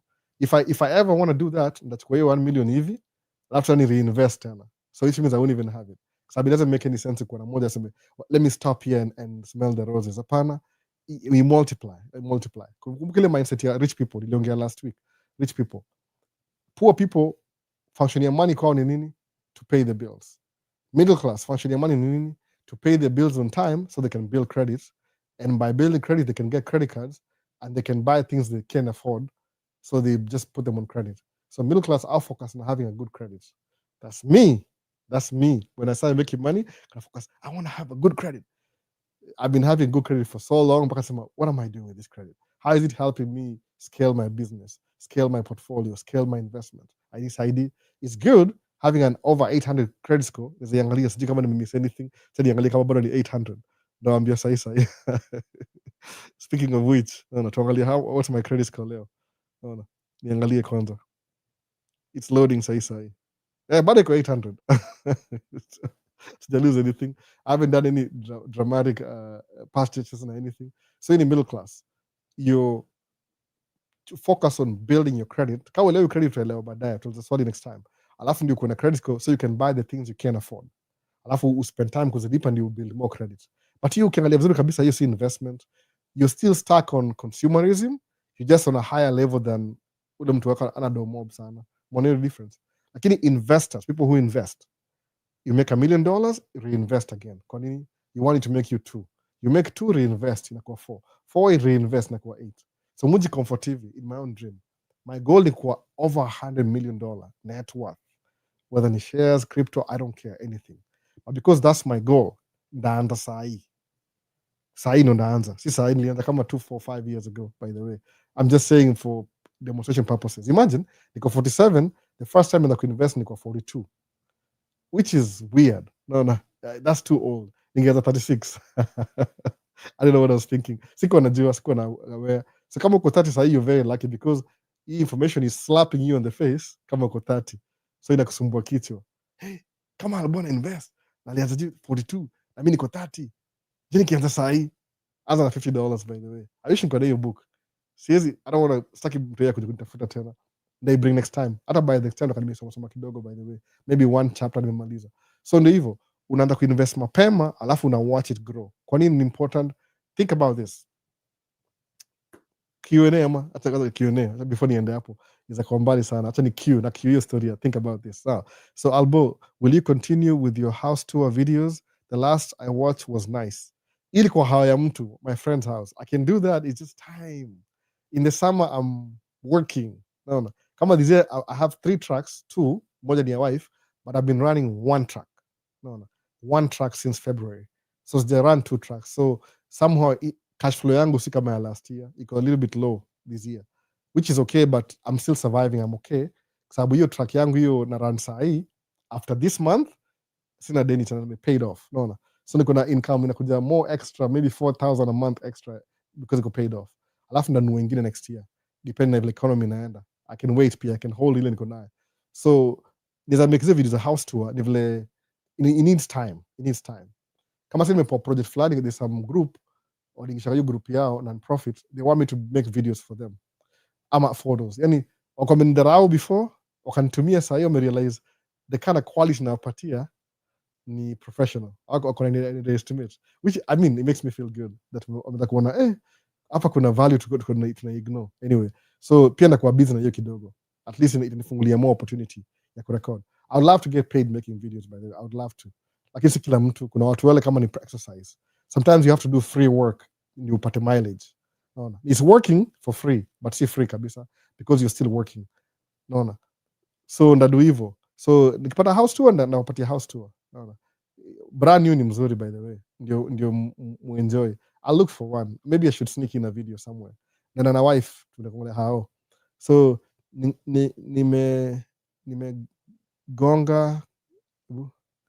nimegonga kuona iPhone 17 review yake. Nimeongoja ama sijui amesema nini. Presley, umetype haraka sana mpaka it makes sense. iPhone 7, kuna ad iPhone 17, kuna ad. So ndarudi back to ile story nyingine ya investment. Sitaki kwenda kwenye rabbit hole. Na Q&A zimekuwa mob sana. So asema Albo ni kubaya dump truck in the summer season. Or Enoch again asemaje? Albo ni kubai dump truck in the summer season. Can it work for the season? Is on the side dump. Okay, kubai dump truck in the summer season. Can it work? And the season is on the side dump business. Hebu rudia Enoch agenya. See, umenichanganisha. Hebu please kama una watch, rudia hiyo question tena. Umenichanganisha kidogo. Juu ni kama iko two part questions lakini sielewi kabisa vizuri. Hebu you break into two. Sema ile ya first. I think ulikuwa hapa saa ngapi? Ilikuwa 2:44, sasa ni maybe a couple of minutes ago. Sika bado huko. Rudia question tena, please. Do you understand? Hata sijui ni semeaje. I can't even think of what you're trying to say. Umeitype haraka sana, I think. Naona. So Edward again, repeat hiyo kidogo. Edward kama asemaje? Albo swali, mbona Isuzu dump trucks aren't the common in the United States? Kuna gari zinauzwa hapa States. Yani they try and protect their market, by the way. Edward Kamau. They try and protect their market. Ndio ile mambo ya tariffs. So suppose Kenya, you manufacture gari into Kenya One. Example, Kenya One iko gari ya Kenya. Kenya One. Alafu Uganda inatengeneza Uganda One. So if Kenya wants to prioritize Wakenya 60 million onunue Kenya One monopoly, wanasema hivi, anybody from Uganda akinunua gari ya Kenya One kuna 20% tariff. Sawa, kwa nini? They want you to think about it before ununue hiyo gari. So it has to be really good to you. Kama America wasamanga hivyo, if you want to sell your vehicle in America, lazima hiyo factory yako ikuwe hapa United States of America kwa ground, ndio ile ikuwe you're manufacturing BMW X5. By the way, BMW SUVs are manufactured in America. I think sijui ni Alabama ama ni wapi. BMW hapa.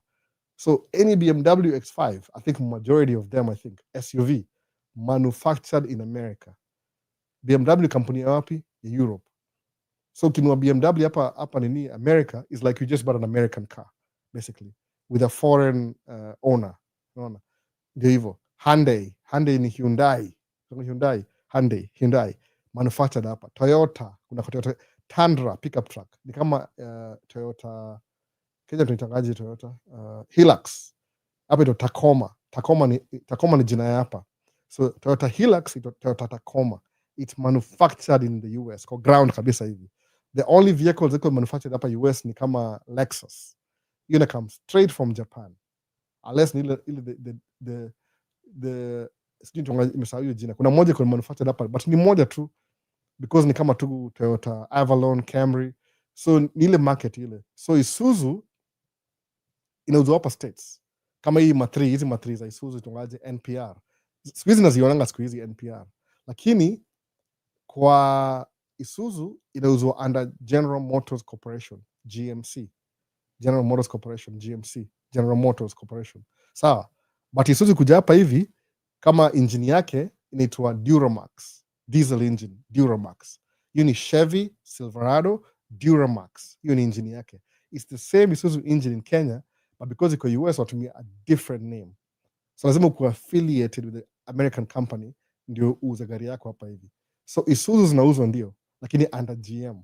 Sawa, wanazita kama GMC. Unaona? General Motors Corporation, GMC. But mimi najua hii ni Isuzu. But kama zile za Kenya pia, hii market hapa ni different. Au tumia diesel. Unaona? So hizo za kawaida hizo Isuzu pia ziko. Kuna video mob sana nimezificha. NPR, sijui and something. Ziko. Lakini hiyo the same engine iko kwa Silverado. That's why. Ni mambo na American market, they protect their market. Kama trucking industry, hizi si truck kabisa, kama pickup trucks, hapa hivi ni famous sana. Hizo kama the most sold vehicle ni Ford F-150, F-250, F-350. na Ford Explorer. Explorer ni government vehicles, F-350 ni construction, plus consumers. So if the government is buying all their police vehicles from Ford ama Chevy, yani police car uko na gari yote, kuna one city hapa najua inaitwa Edina, wako na Tesla. Tesla is an American made company, so una protect whatever your country produces ikae within your country. Anybody from outside itabidi lipe more tariffs ndio inunue. That's why una protect market yao basically. Nimeenda sana na hiyo question, but I hope that I simplify. That's why kuna Isuzu ziko hapa, ziko lakini zaitwa GMC ama kaiti Isuzu maybe ile specific NPR something, ziko na shaziona, but mostly nameplate branding GMC, General Motors Corporation, the GMC. Sasa ilikuwa wapi hiyo swali? Ilikuwa hapa YouTube. Hebu tuende kama nimemiss anything hapa. TikTok, lazima ni scroll. I'm looking for a solution. Name solution kitambo na DJ Voices. They do anything. Sinuses is very common in the season. DJ Samaje. Will upcoming.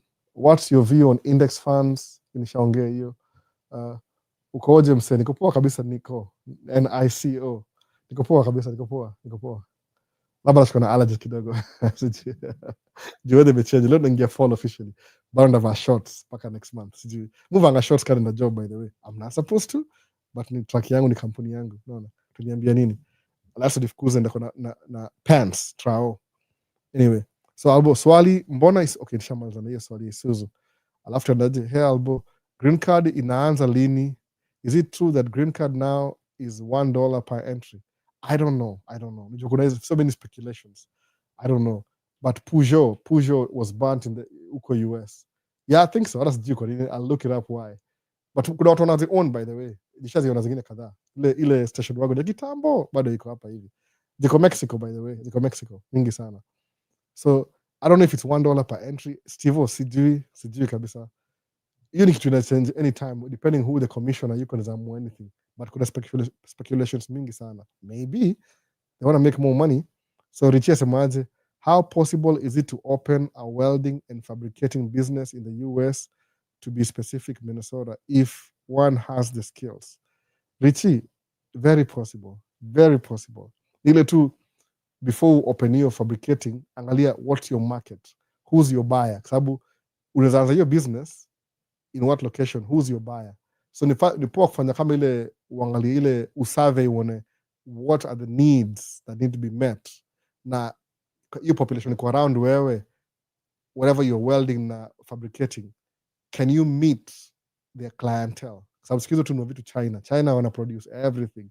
So unasema how is yours unique that it need my customer consistently? Sababu ukianza business kuna two aspects. Number one, you want the customer akuwe available, alafu utaka return customer tena arudi. Do you suppose sema unauzia watu wedding sawa, wedding ni terrible. Wedding you happen mara moja, unless msa divorce na kwa bibi wa pili. So if you're lucky itakuwa mara mbili au mara tatu. So what do you do in a wedding? Kama suppose unafanya wedding, which is the best? Sema wedding photography sawa.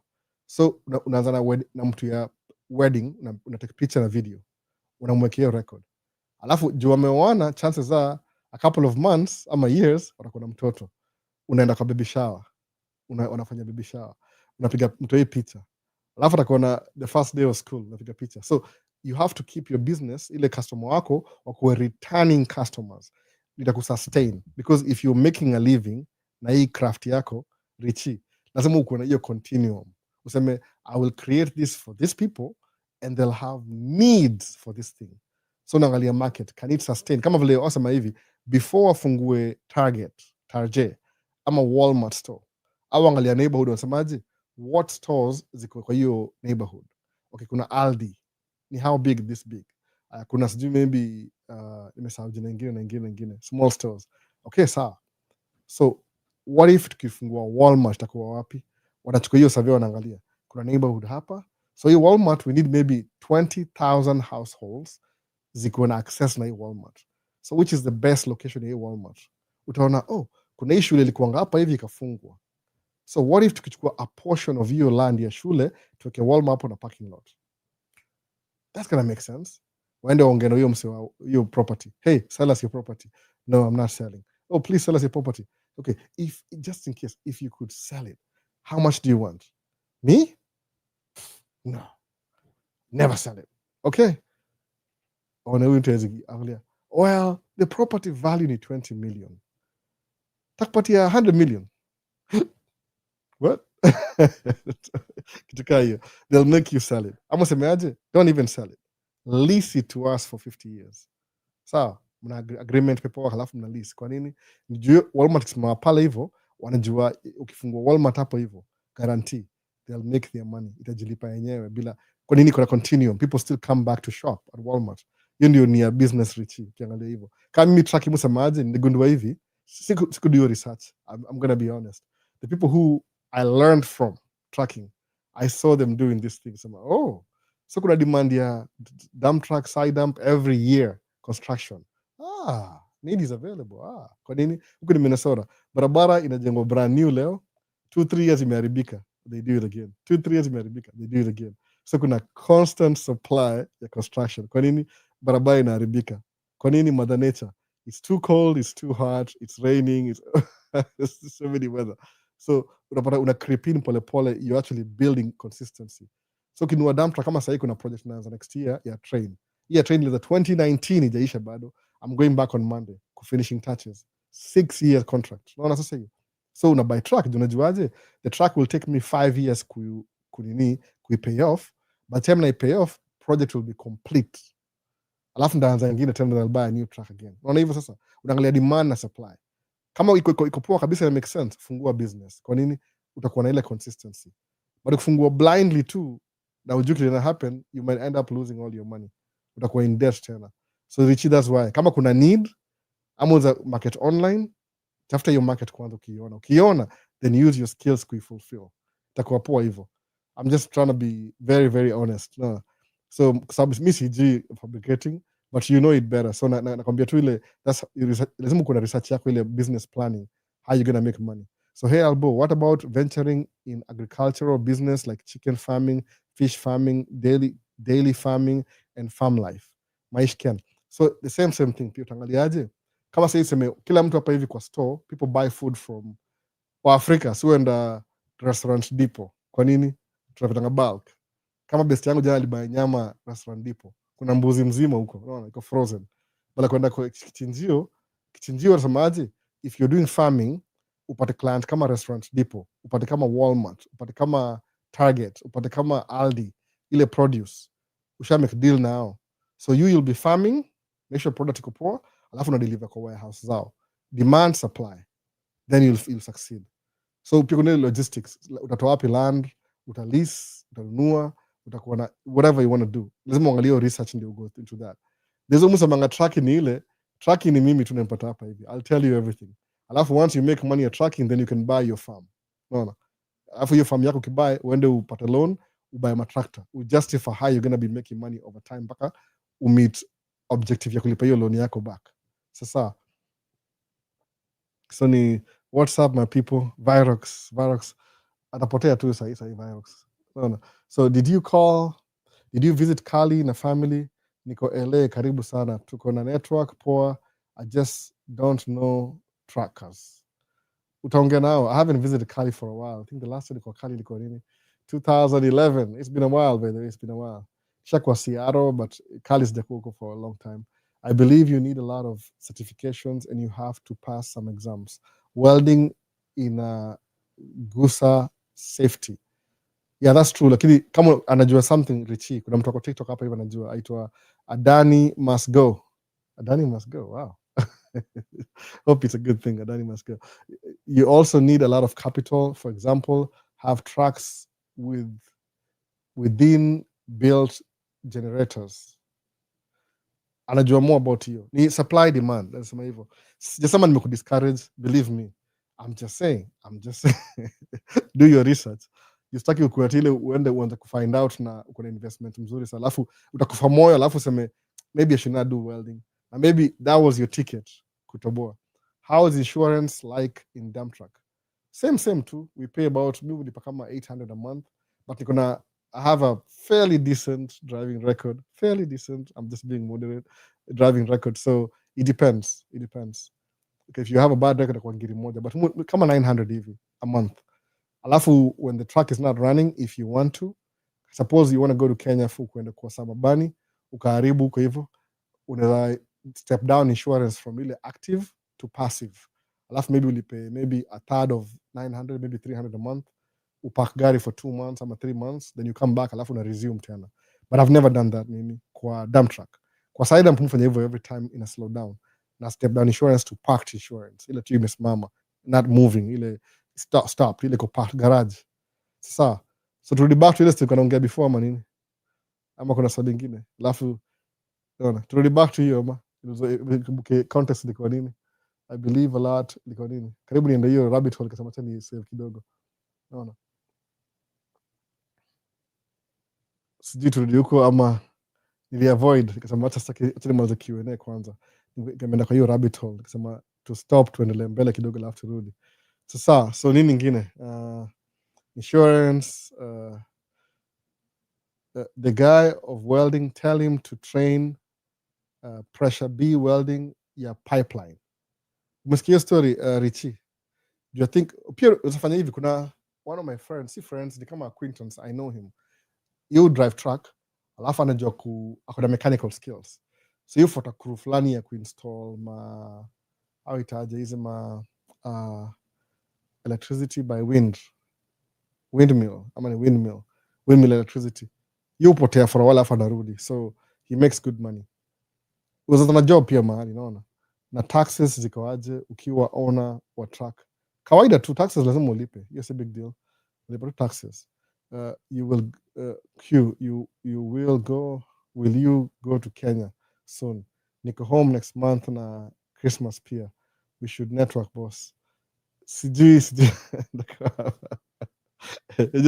One of my biggest problem watu wangu kwa shule. So Christmas I only have 2 weeks. Ile wako off. I have to spend time with them. So the best ni ile maybe January, February, March. Samabani. Ile season is slow, then I can disappear alafu nirudi. Christine ndakuwa hapa probably. Sijui. My dream ni kukam US, but tatizo hela. Dugan Nick 25. Uno wapi? Sijui flag ni gani hiyo. Kuja stay si pesa si hela. Ni strategy fulani. Jaribu I don't even know how to say sahi kwa hiyo mambo ya hela. Uko na hiyo when you have your dream ya kufanya kitu itafungua more opportunity sana. I'm a Kenyan. Flag ni gani umeweka? Siwezi ona iko too small by the way. So remove glasses. Alafu unajua the older you get unapewa glasses kama hizi. Ziko na 2 lenses. Kuna ile main hapa, kuna nyingine hapa chini. Unaona? So kama ni small siwezi ona sana. Lazima ni move mbali hivi sema unaona? Makes sense. Samabani life is the truth. I'm also home much. Hiyo ticket ni cheap too. Sabi nafikiria maybe February, March hivi. Hata si hivyo. Natoroka baridi. To me it makes sense. The best time kwenda Kenya. December I could be here until my kids go back to school. Alafu January, February, March, that's the best time. Juni super cold. Kama kuna ile hapa Minnesota January, the second week of January. Yoga plummet below zero. No. Ni Fahrenheit below zero. Sijaongea ile zero ya Celsius. Celsius zero hiyo kama November. But in Celsius kama si nimeswitch weathering yangu into Celsius kwa van. So ndio I missed the whole thing. Nimezoea Fahrenheit siku hizi. But zero hiyo one's November hivi. October, November hivi. Mid October to November tuko zero already. 1010 hivi. Fahrenheit ni 32, 35. Hiyo ni uongo. Hiyo ni zero. But ikifika Januari tuko below zero. Pa! So that's the best time kwenda mtaani. Naenda huko hivyo. Naangalia weather Minnesota nasema, wow. I feel sorry for these guys. Na kwa Samabani, January, February, March. Even March, juu imeanza kurudi. No. That's what I would do, by the way. Nimesahau kitu yote, kuna kitu ni avoid, sijui naona kama ita take too long. Swali ni gani hapa hivi? Wacha bro, niko hapa kama wewe. Abo, tuende tukule Christmas Jamhuri. Wewe unaweza enda, where your kids are still young. Virox. Mimi siwezi. Mimi kuna ile ni Christmas break ni 2 weeks. Makes sense. I'm a bunny life nasema hivi. Hiyo baridi najua sana. I landed in Boston from Kenya. Did come California after military. Ndio hiyo inakuchapa, unaweza kureconsider. Your face hurts. Naona sikia hivi sio. Ouch, ouch. Yani ushasikia baridi ile mpaka your face kama chapa kibare. Hapa hivi sikia baridi, yani sema hii ni unreal. Na sasa umebandla vibaya. Ni kama utakufurika usura kabisa. Super cold. Muasha gari na ngojea kama 10 minutes before niingie ndani. Unaona? But it happened kila sasa. Sometimes you have to go. Kwa hivyo sasa. So nimekava kila kitu. Nimeavoid rabbit hole moja itaenda mbali sana ya investment, lakini ni everything in the details, by the way, in the details. Kama kuinvest usiogope. Don't ask people who don't invest advice ya kuinvest. Enda watch hiyo iko nini podcast. Nimesahau jina hiyo dem. Kuna wasowaga hivi kama hiyo dem, kwa sababu hiyo example yake ni hivi. Kuna wase they have really good information, alafu kuna channel yao ya kuna nini, they have maybe a Instagram, YouTube, Instagram, sijui nini hizo social media, but ni ile their personality sijui, maybe ni ile ignorance, nasema tu si ignorance, namaanisha tu ni ile lack of information and knowledge. Hawaja invest ku learn how to create content. Hata mimi ni mmoja wao, by the way, mimi ni mmoja wao. I'm not saying I'm exclusive, this is just trial and error. Ile semaje, you have the information but you don't know how to share it. Unaona? So msema hivi, kama uko na hiyo information, share tu anyway. Kwa nini? Because over time uta improve. That's what I believe. Because you're better off, you're better off starting something and failing than not starting at all. So at least ukianza na ufail, umeianza, naona? Ile quote mwe, sijui nitoka nani hiyo quote, nataka kusema kila saa. If you're not failing, that means you're not even trying. Kwa nini? Sababu you have to try and you fail. So if you're not even failing, that means you're not even trying. So utajuaje? Naona. So kuna watu waga hivi unapata mtu ongea juu ya finances, alafu naona kidance TikTok. So shindwa okay, maybe in my mind, my old mind, how did dancing end up na investment? Same in your DM, some example. It doesn't make any sense. No. So ndio sema fanya hivi. Sijui kama TikTok ilianza na video, enda YouTube. Nasema YouTube juko na long format. TikTok ilianza na long format, tuna waka slow down. Maybe iko na sijui, I don't know what they're trying to do. Lakini enda kwa YouTube, sema how to make a video. Alafu angalia what kuna bisema kwa mambo ya microphone. What microphones do I need? Sema hivi. Sema usikuje na production kama yangu hapa hivi. Nilibai microphone 2 weeks ago, by the way. Kuna watu notice ni mpya. Unaona? Hii ni Shure ni M7 DB, ile mpya DB ndio hapa hivi. Nimebuy 2 weeks ago. Brand new microphone. Hii si fake. Ile kile kitu ile fake iko hapo, by the way, just in case. Unaona? Si fake yani. Before I was using this. There's nothing wrong na hii, by the way. Ile tu nisema tu I've always wanted to buy this. So what happens ni ile kuna pesa ilitokea fulani, ile pesa fulani hivi nilifanyia msee job akanilipa, nikaona sijalipa for a long time, nimeforgo ile my itongaje ile mwanga na history sabangaje, every month ukilipwa kuna ile guilt free spending. So sijakuwa na guilt free spending since May. So what do I do? Because nimegetido extra, ilikuwa siku na expect, by the way, nifanya tu msee job akanilipa, wacha ni buy microphone saa hii niseme for that unexpected event nilibuy microphone. Hizi tu issue forever. Kuna hii pia. Hii ni ile yangu. Si mzee, by the way. Hii nimekuwa nayo for a long time.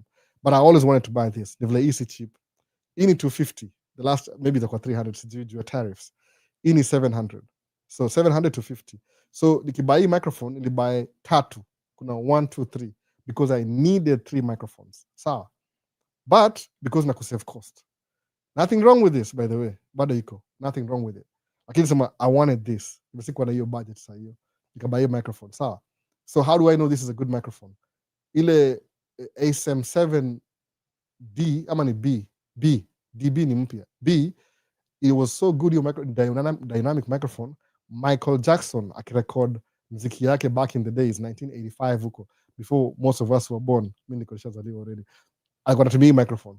Na hizi microphone kuna zile ile Shure yangu ya first nilibuy nikam States. Ilikuwa brand new. Ni kama nimekuwa hapa States 19 years, your microphone probably 18 years. I still have it. It still works. Nimeiangusha, imebondeka, nimechange ile case, it still works. by the way. So some of these things ukinunua is the last a lifetime. So point ni ile ni hivi, you want to make videos, si ndio? TikTok, you're really good at what you know. Just watch a video. Think Media, for example. They used to be, I mean, ilikuwa na watu kadhaa kina Omar Akatari, Think Media. Na ule nimesahau jina zao wote. But they left. Kuna new staff sahi. Maybe people younger producers ama wana support your channel. Nimesahau jina zao. I don't know the new guys, but I remember the old guys. So I know what videos. How do I make content? Your information is valuable. Ile presentation. Sawa. Example ni hivi. Wewe semaje ndapika nyama choma, alafu nilete wase nyama choma kwa meza na ile dustbin cover. Trash cover.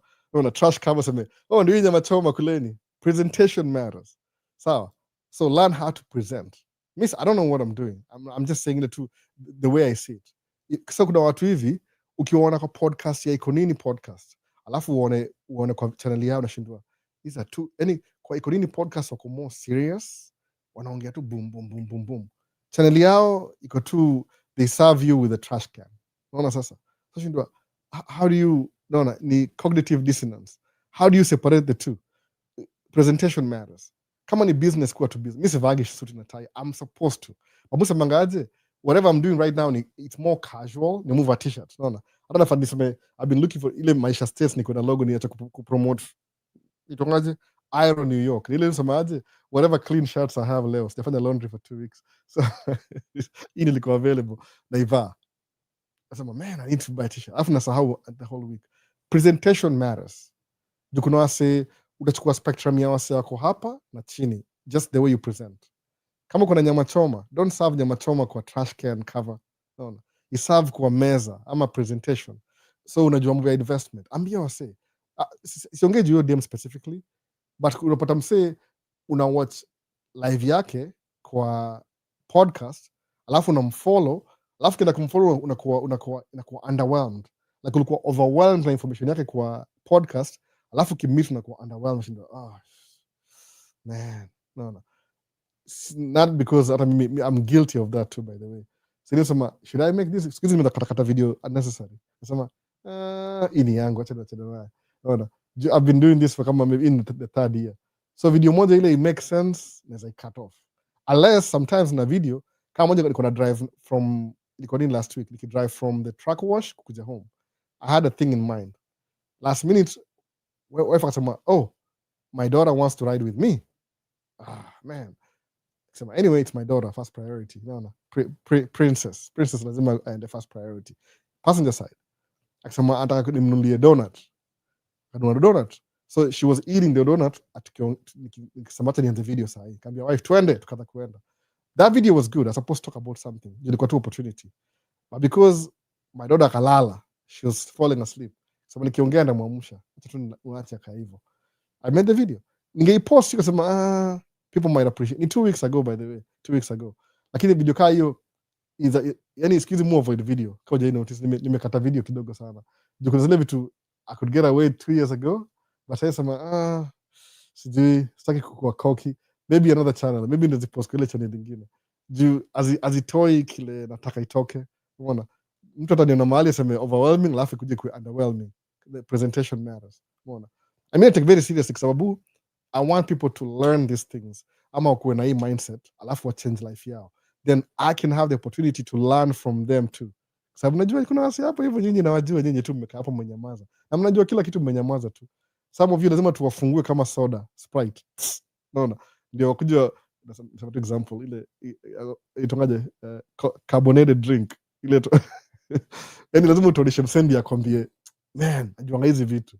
Unaona? Ile tu kwa aware anajua. So sometimes you have to get them, alafu ambie tupatie information. Watakwambia. If you do good on a podcast, invest in me. Let me just learn how to present my content. Kaa chini, washa light, nunua microphone. Kaa una microphone, kuna other alternatives. That's what I know what kama Think Media. Okay, I can combine this and this and this. Mimi niko na bahati nikianza history ya YouTube, most of this equipment nilikuwa nayo. Kama hizi kamera mtu mia kwa podcast, camera number 1, camera number 2, nimekuwa nazo for the last 4-5 years. Sikuwa nazo. Nile nisemaje, how can I put this thing in good use? So what I'm going to do this and this. Nikaanzia hapo. You don't have to do the same thing I'm doing, but kuna information. Kama huyu Virox hapa, Virox, kama yuko bado, unaona. Virox has information. I'm telling you. Tufanya naye tracking. Akona information kibao. Actually, what I know and what he knows, atanipita the information. And he's younger too. Mwana sasa. So how do you make Virox talk? Sijui. I don't know how to make him talk. That's what I'm saying. No. People have information umekalia. Alafu atakufa naye. Alafu what's going to happen? So hapa 3 Pedro Samaji Albo, would you like to know how to edit your videos? Ukidrive recorded on GoPro? Would you like to know how to edit your video ukidrive recorded on GoPro? Yeah, please tell me. Nitumie message alafu nakupigia simu tutaongea. Give me ideas. Nikidrive musema hivi, as much as I know sometimes you're not supposed to record on a drive. I know that, by the way. That's true. I know that. So what I do ni hivi, nikianza from this end, mu record na 3 camera system na microphone. Same microphone. I use the same microphone. Ingine kuna mbili. So same microphone. A microphone in a cut down. I don't think I want. Track is very noisy, by the way, sometimes. So sema hivi, if I'm driving, sitaki kuonekana kama I'm recording while I'm driving.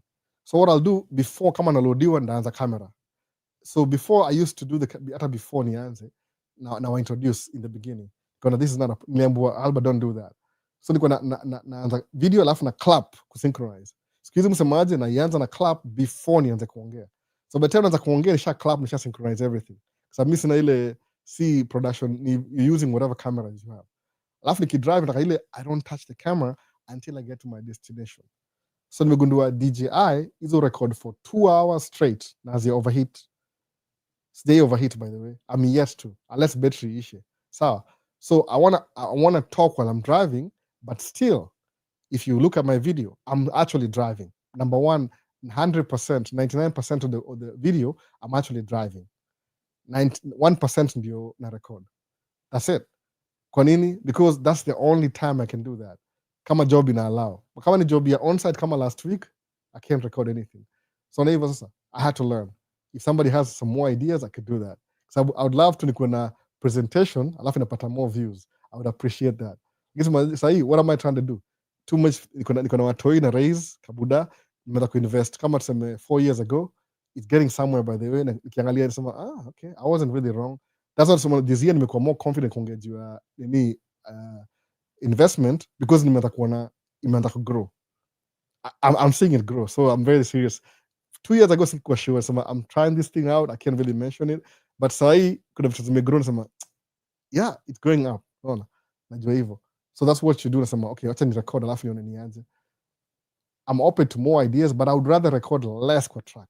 But ile because ni mazi channel la mambo ya tracking, at least musema once in a while ama once a week nikuwe na tracking video ndio watu wakumbuke ni tracking ndio yoga ina make I do all this living ni tracking. So mkiona video track, oh, mse driving track, okay. Na hii angle kuna a YouTuber fulani nimesahau jina yake, ako yoga flatbed. Nilimuuliza swali, nikaona vile record video yake, nikampatia suggestion, nikamwambia hey maze, video yako ni poa lakini ukikuwa nje tumia ND filter. What's an ND filter? Nikamexplainia. Alafu nikamwambia if you want, niko na moja kwa hao, I can send you one, nipatie address yako. Akanireply akaniambia, you know, I don't give out address. I get it. Sinakwenda sana kabisa. Hata mudu ingi video, by the way, na video yangu yoga ni kama muongea my ile native language, African American. Akawatch video, alishangaa sana, by the way, akasema wow, akanireply. So bani ile, he never gave me his address, so I never got to send him the ND filter, sababu napenda content yake, lakini anatoka nje na camera, sijui record na automatic, ajui ile. It makes a difference, especially sahi because kuna AI na nini, kuna vitu change kwa camera. Mimi nimelearn by mistake, by the way. Ukienda place iko exposed vizuri, inakuwa too bright, inakuwa overexposed, alafu your video looks tacky. Sawa, hata kama unaongea point unaona kama mtu ameona nuru gizani. So ina make sense vitu kama hizo. Ni poa kuunderstand hizi vitu. Angalia, this is my targeted, I want this and this and this. Alafu kama sahi nikipost video YouTube sahi, acha niwaambie tu outright sahi, naweza announce sahi Nimebuy 2 things this summer. I'm not making a lot of money. Nimebuy camera ingine tena, Sony FX2 ninarecord hapa sahi. So ukiona video yote TikTok, hii ni Sony FX2. I don't know what the quality is, nimerecord twice. Sasa sijaangalia hizo video bado. Umeona? So why am I doing that? Sababu kuna jobs zingine mufanya nazo, I need a camera iko na fan ina record for long format. But because I have it now, wacha ni try out na short format. So na posti video Facebook, TikTok, Instagram na YouTube shorts. Sawa, na hii kamera moja. Ikikuwa successful, ndai switch ni replace moja nitoe hapo hivyo. Learn presentation by the way. Because you have information, unaji-underestimate, hujui. Unaona? Enda kwa podcast fulani ulizwa maswali alafu ujibu.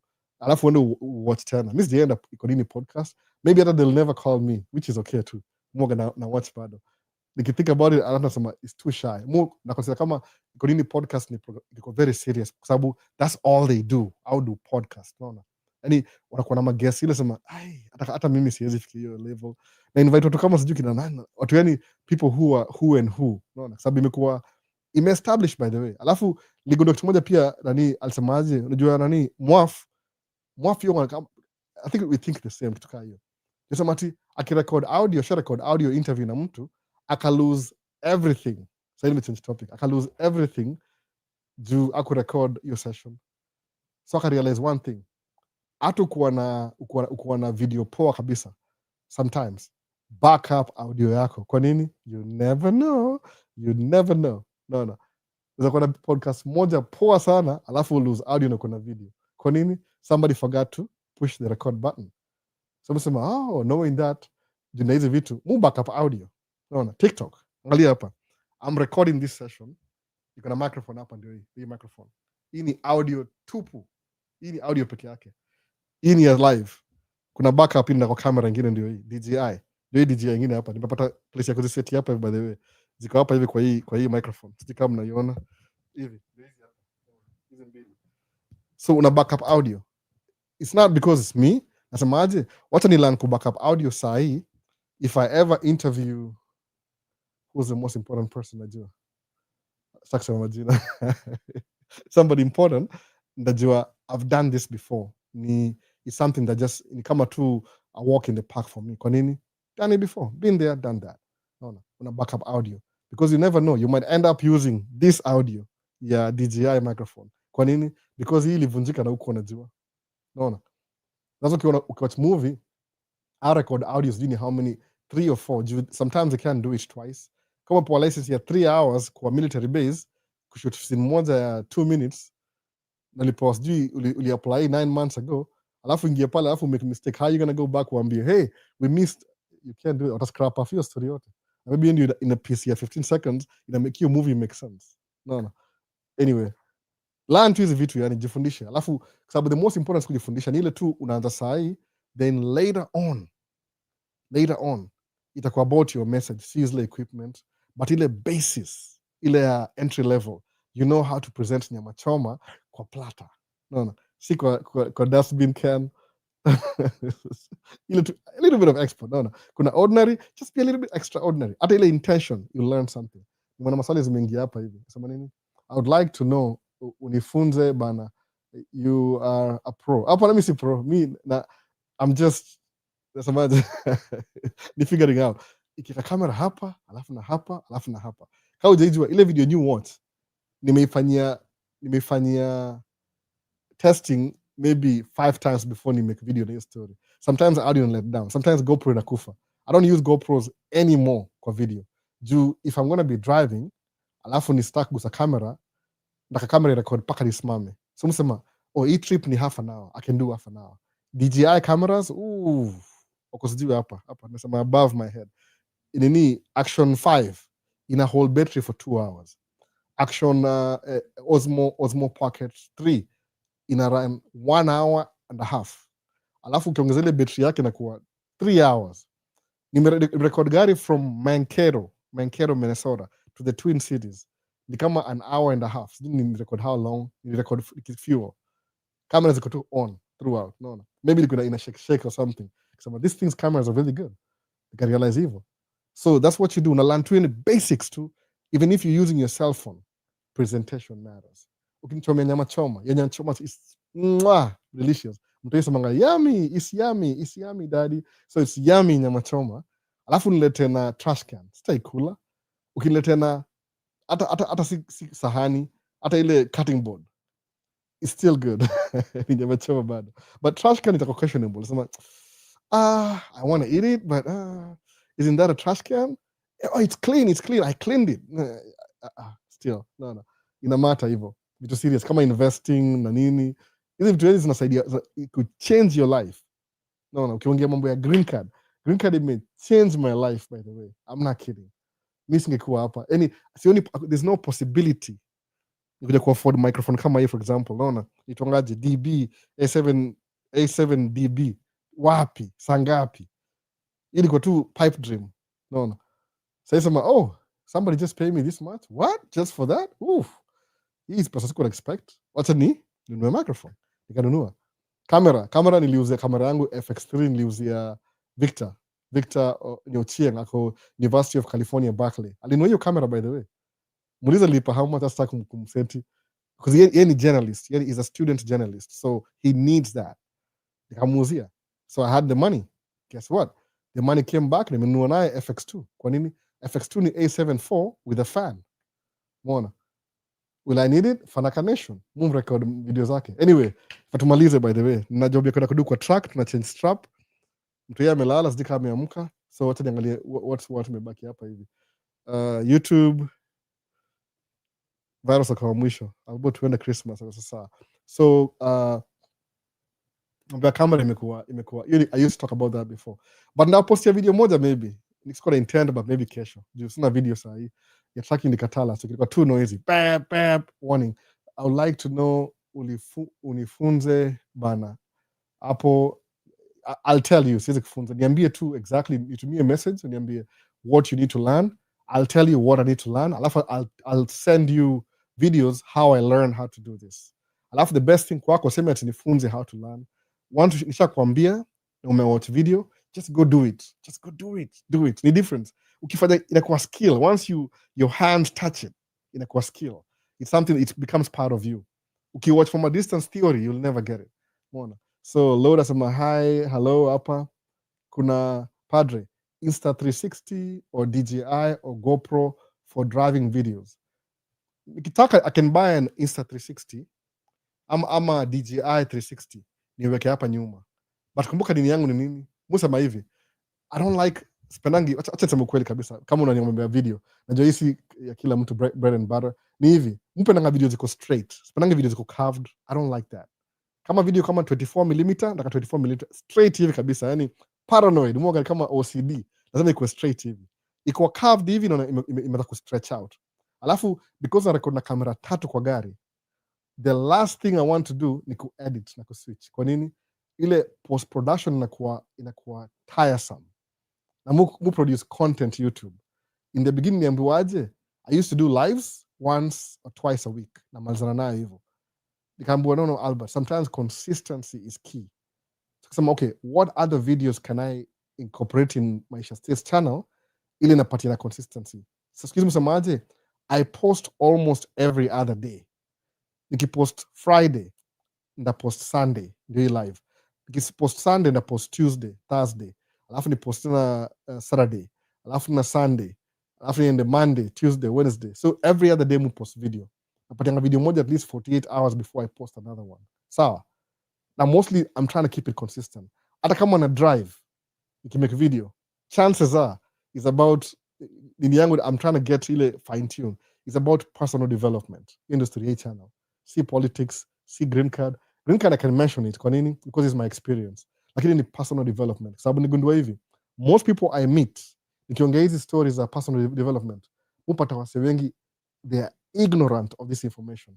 Nashindwa, I can't believe you, man. So you've come this far na ignorance. Yeah.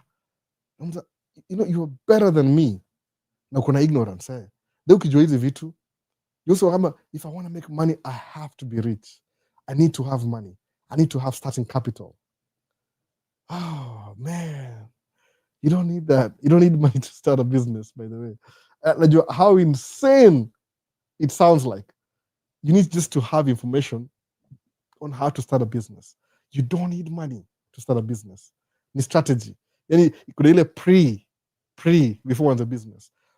Kuna ile pre, hata ukianza itakuwa na system, itaflow. So I don't know how to say it's a tracking. So some tracking. How do you start tracking? You get your CDL. You drive for somebody. That's just the beginning. You need grassroots. You need foundation. Then you buy your own truck. Nikisema buy your own truck, I don't mean unachukua cash na gunia uende ubuy truck. Hapana, kuna strategies, kuna nuances. Utafanya hivi na hivi, utafungua kampuni hivi, utangojea sometime, ucreate statement, uko na bank statement, ubuild relationship na bank. See rocket science. Believe me, it sounds rocket science before you do it. But once you start doing it, itakuwa a walk in the park. Kwa nini? Because utaanza step 1, step 2. Ile mtu yangu you count. 1, 2, 3, 4, 5, 6, hiyo sema ngaje 7, sifen, eat, hiyo sema hivyo 9, 10, alafu anafurahi. It's a walk in the park, by the way. Lakini if you think about it and you don't do it, inakani rocket science. Please. Kuna nuances. Jasema, I've never said it's easy. Kama uko hii side ingine. But once umeanza, 2 years utaniambia, man, I'm so glad I did this. Kwa nini? How much money did you have? Usijiuliza aje, album zakaje tracking which year? Nakwambia, oh, nikadrive ya mse 2010. 2010 nilikuwa Swift. 2011 nikadrive ya mse. 2012 nikabuy track yangu from this guy.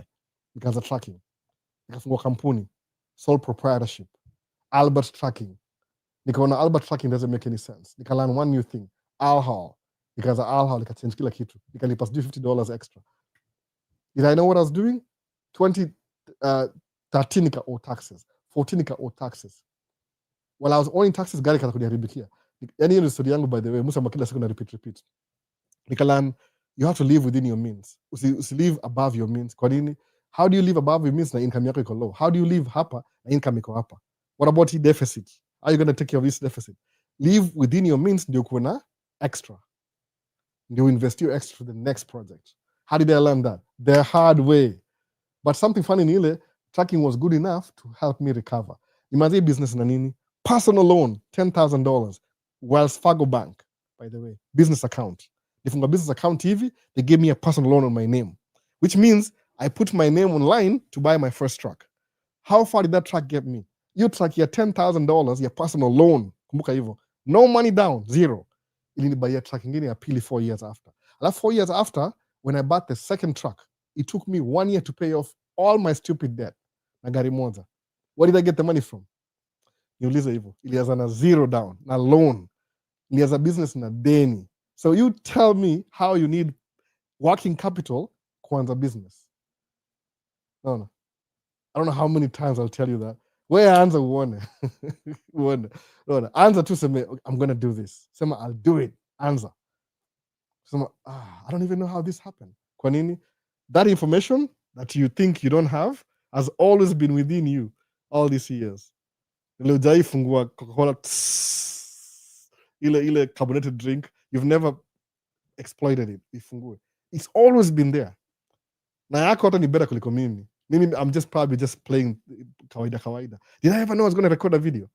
Sikuwa ifikiria hivyo. Sasa angalia, I know how to, some few things, najua ISO ni nini, najua shutter speed, focal length, hizo ni vitu before my head. But because I'm doing it, nakona, this is why you do this. Okay.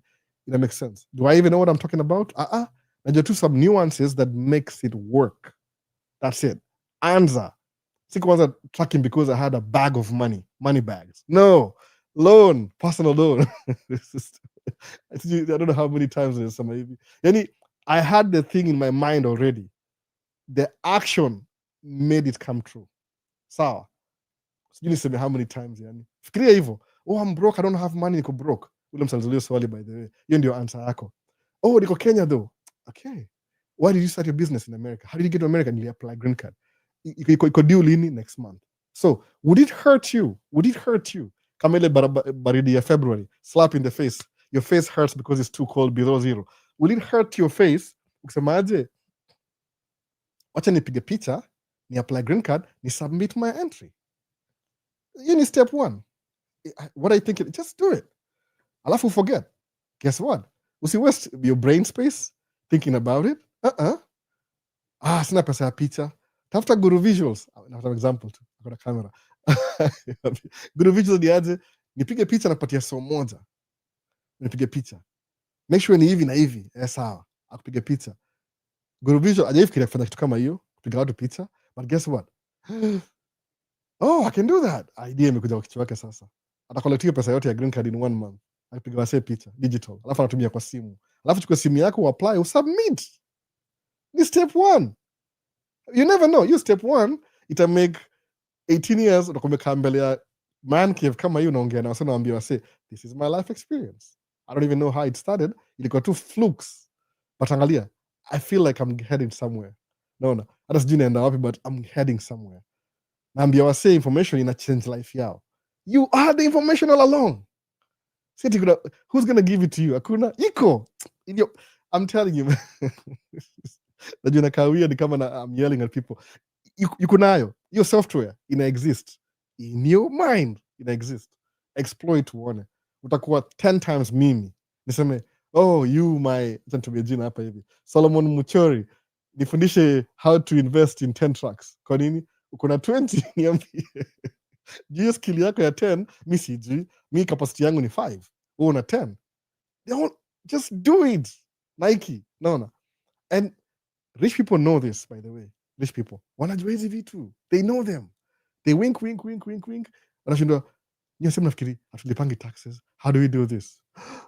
One strategy. Sometimes ilibidi ujitoe hapa, ujilete hapa, ndio kitu inaweza ku make sense. Umeona? Kuna example za give, but example mu give wase kwa simu. Siwezi give kwa hapa na kwa na violations zote. Naona. Anyway, tumalize live. Nimekaa hapa 2 hours and 1 na fix track sahi. Naona. Did I miss anything? Hello, love the content. Tumaje funds za tech, index funds za tech. Huitwaje? OAK. Utaangalia hivi, depends who your broker is. Juu kila brokerage, kama tuseme ni Vanguard, kuna makod zao, VAAO. Enda uiangalie, fungua brokerage account. Sijui kwa wapi, by the way. Kwa wapi? Okay. Kenya, UK. Angalia brokerage account ya UK. America so gana, I think it's specific to country. Kuna Vanguard, Schwab, na ile mujua. Vanguard, Schwab, nimesahau gani nyingine? Third one, Fidelity. Hizo ni 3 brokerage account. What do? Una sign up jina yako. Ni kama kufungua Gmail account. Then you have your own email. Go to the website Vanguard, patia information yako, fungua account. Link your personal account to your account here. Your whatever it is, your brokerage account. Then you have to fund your brokerage account. You have to fund the account. How do you fund your account? Chukua pesa yako personal, transfer kwa your business, whatever your brokerage account. Then aenda kuangalia options zako. Ufungue useme, okay, what options do they have? Kuna hii stock. Hii stock ni ya tech. What kind of tech? Hii tech ina 10 companies. 10 companies. Kuna Microsoft, Nvidia, maybe Tesla. Tesla ni, by the way, Tesla si company ya gari, tech company. Alafu kuna sijui Microsoft, whatever, Instagram, whatever. Useme aje, let me buy this stock. How much? Ulizana $50. Weka $2 kwa tech ya 10%. Enda uangalie S&P 500. Naona? S&P 500. Iko na jina gani kwa Vanguard? Hii ndio jina yake Vanguard. Nunua, weka kama $10 hapo. Enda kwa real estate investment trust fulani, ile na own office building. Weka $5 hapo. Enda kwa maybe sasa sema Bitcoin. Weka $1. Enda kwa sijui ni weka $2. Kaa chini. Oh, I bought a share here. Oh, alafu ngojea 1 month. Tena transfer 50. Spread it the same way. Ngojea 1 year. Angalia returns. Mimi angalia moja kusema I've made 8,000 passively from 3 years ago. Wow. 8,000. Wow. Mimi naambia kuna one feeling sijui amjuangi hiyo feeling. Maybe I don't know, somebody you create video anakwambia ukweli. Acha niwaambie saa hii. Sijishaambia mtu yote before. Acha niwaambie tu kitu ukweli kabisa, to slow down. To slow down. Before I answer question you. Starting a video editing, CapCut. I started video editing na CapCut, bro. It's nice. Now nime edit video 9. Naona sasa CapCut ni very simple, by the way. Ebu nijibu na ulize aje huwa unatumia StreamYard ama mutumia StreamYard, by the way. What about Robinhood? Robinhood is good. Lakini compared na Vanguard na Fidelity, Robinhood, because hiyo ndio ilikuwa pioneer ya app. Ukitransfer anything, it's very expensive. But guess what? Anza na Robinhood. It will teach you how to do it. It's the doing that gets you to the destination. ukisema I have a journey, alafu ukae useme I'm still thinking about, utoke pale kwa mlango uangalie barabara useme one day I'm going to travel this path that I've never traveled before. Alafu 3 years bado unaangalia barabara na admire. Oh, this is a nice open winding road. Alafu siwai travel. 10 years uko pale pale. You never did the travel. The first step, anza. Fungua Robinhood uanze naye, upige tizi. After 1 year useme, okay, let me mimi na Robinhood by the way, niko na Acorn, niko na Robinhood. Malisikia kuna more fee. Sema wacha niangalie traditional. Robinhood how old? Imeanza lini? 10 years ago. It's brand new. Sijui kama ni 10 years ago. I don't know exactly. Uza look up niambie. But hizi ma Charles Schwab zimekuwa huku tangu hata sijui. Wacha tu niwache story mob. Karibu niongee kitu sifai kuongea. I used to trade 212. Unaona? Ama 2 something. Umeona? What about Robinhood? Anza na Robinhood. Kama tizi. Fanya 3 months uone kigrow. Me the first time nimefungua Robinhood, nikanunua shares za GoPro. You can tell my shares iko trash sahi. I'm sorry. But guess what? Nililearn. Because I was using GoPros for the first time, ilikuwa GoPro 4, nikanunua shares za GoPro. Ile sabanga, instead of buying an iPhone, invest in Apple. I did that. But guess what? Skizi GoPro. Trash. No. See vile trash, but there's a company that's building GoPro every single day to DJI. So I don't use GoPros anymore. But nililearn. You have to start doing it. Now, to me, pesa ile you're afraid to lose. Anza slowly. Kama I think Vanguard minimum kuanzia stock fulani lazima kuna do fulani 3,000 minimum. Hizi anza na $0, $50 a month. No, I wish niko na hiyo book. I wish. Why am I talking about stocks? Nimeona ikimake do. Kama sasa hivi economy na vibaya ya states hizi ma tariffs. This is the time to buy stocks. Juki bounce back. Utakuwa increase net worth yako 3-4 times. Bila kujua. Na hiyo ni muhimu. I used to think it was a joke na gambling. I'm telling you. The reason why Elon Musk is the richest man in the world, see, because akona money bags kwa hao, akona warehouse, ampanga noti kwa pallets. Ni stocks na shares. No. So the Tesla peke yake, utashangaa labda anaonza Microsoft, anaonza kila mtu mwingine. That's how rich people, kama they protect each other. Sababu uko na mdosi na buy shares za kila mtu mdosi, kampuni za kila mtu. So mnakuwa na brotherhood kwa sababu utaki Elon Musk fail, juu akifail, stocks zako zita lose value. No. Inakuwa personal. Sasa wala wasio wana campaign very seriously kwa hizo campaign donation ni wasio kuna stocks na shares. Kwa nini? Unajua administration can affect their shares. So understand your story. What do you do next? If you can't beat them, which you never will anyway, kama umekaa chini unaangalia, una admire, una criticize, wewe una point fingers, you'll never beat them. Just join them. Do exactly what they're doing. Alafu uone 3 years from now unaweza kuimba wimbo different. Unasema, oh, the rich needs more tax breaks. Kwa nini? It's personal to you. Umeshinda kubuy ile 40-story building a private jet because of legislation. Utasupport mtu, inakuwa personal interest. Ama ujuangu kwa nini? Mimi nimejaribu, yani more independent by the way. I'm independent. Mimi si Democrat, mimi si Republican. Sababu nishaona both sides leo wanafanya vitu zao. It's a conduit to their interests. Naona. And who's benefiting? Watakuwa na mashares. Au ndio wao patia campaign financing na kila kitu. So mbona kwa side sema mimi ni spectator? Ingia ndani pia uinfluence policy ikusaidie wewe. So mimi I'm going an extra step. Nawaambia, I'm telling you guys, anza kuinvest na stocks ndio uko na hiyo power when tuko sisi ma 60s ma 70s, sisi ndio tuna run show. Unaona? Angalia, how old is Trump? Ni mzee. Who supports Trump? Ni wase wameretire, retirees wako na shares. What about 20-year-old? Oh, kelele. No money. Oh, Ruto this, Ruto that, tuingie kwa streets. Ruto must go. Aya, wala msa asha invest Nairobi Stock Exchange nasema, oh, look at these people. Angalia ati Ruto must go. I need Ruto. So, alafu anahesabu naona, anaangalia statistics. Man, hii Gen Z nakani kama population yao. Hao ndio 60 million Kenyans, Gen Z ni 40 million. What do we do? Tafuta influencer. Mweka payroll influencer. Say how good Ruto is. They spend their money to make sure usijue your information. Kwa nini? To protect their interest, their shares. So, sasa uko 20s, how do you make sure pia wewe utakuwa run policy 20 years from now, ama 30 years from now? Anza kuinvest sahi. Kwa nini? Because if you believe in the good of the society, uko na shares, uko na ile power na money, uta influence your ideology 30 years from now. Exactly the way you want it now. Sawa. Ukiignore, guess what?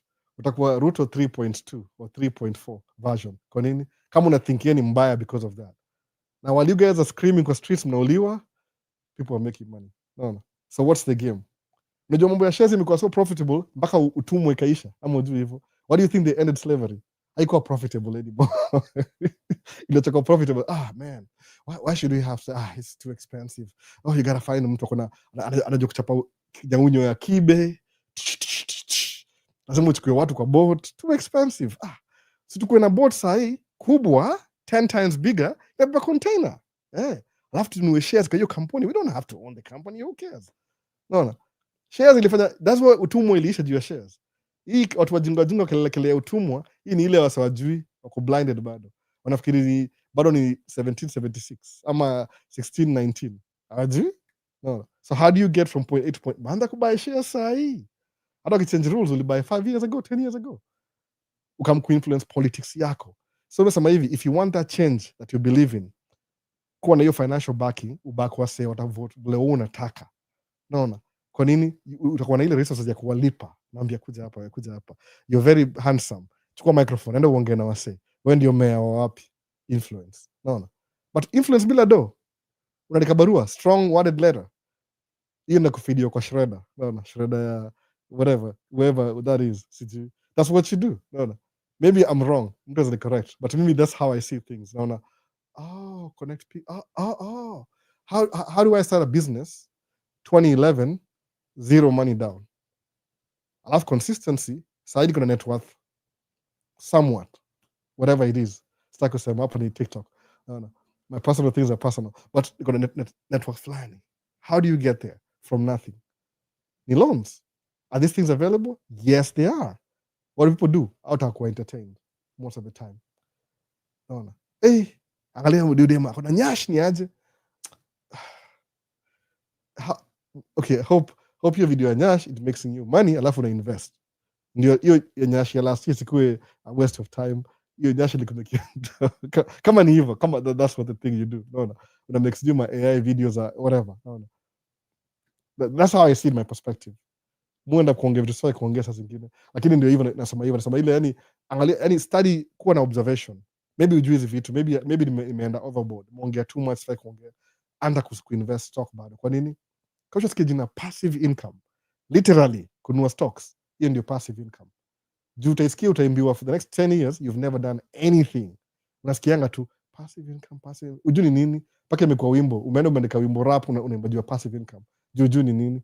Ule msa anajua amenyamaza na kuangalia tu kimekia do. No. That's what it is. Let me say anything. This is so valuable. Thank you, Al. Nyahunyo. Karibu tusahau. Ni nyaunyo tukatoa. Nyaunyo.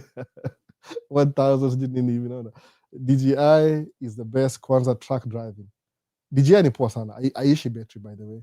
Ninunua ile extra battery siku hizi, niko ile extra. I don't use it kwa truck lakini mwaga naye na backup. Nikimake one trip na charge na kwa full 10 alafu nirudi hivi the other trip. So I said I'm alive, nimekaa 2 hours. Nimemake up at least your story. So sasa hii kwenda kuangalia truck. Najua niko so much in trouble but mtu yeye amelala bado. Janiamsha. So tuendelee next week basi. Na bring you a book next week alafu tuende to break down. Sasa niko more interested na mambo ya shares. Hata kama ni I don't know how much money. Where anza? Hiyo 50, you might lose it, you might gain it. But consistency itakuwa 150, which you didn't really work for. Unaona? Hiyo ndio passive income. Literally. Unaona? Sikudanganyi.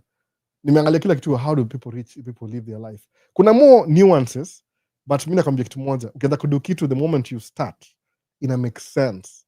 You're doing it. I can't lie to you about it, you're doing it. Niambie, I'll do business ama unaendesha tu truck. Nakudanganya, mimi na truck 50. Au jisikia mimi nakuwa mayor next year. Hiyo ni uongo. No, hiyo ni uongo. I'm lying. Ukiuliza swali siwezi jibu. Unaona? Mungu ajua tracking because itakubuild hiyo income extra. You live utakuwa mdosi immediately. Utakuwa na ile pesa ya kuinvest, utakuwa na ile freedom ya kuinvest. Alafu 10 years, 20 years from now, time is more valuable than money.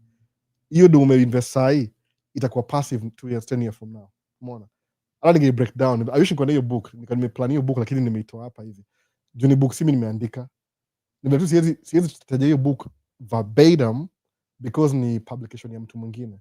what I can do ni some alafu ni summarize niwaambie alafu ni promote pia ndio asione kama I'm stealing their material kwa sababu they make a living from selling books passively. Sawa, nikichukua book kama there's a reach out, niko na book moja I will teach you how to be rich, iko hapa hivi karibu hapa hivi.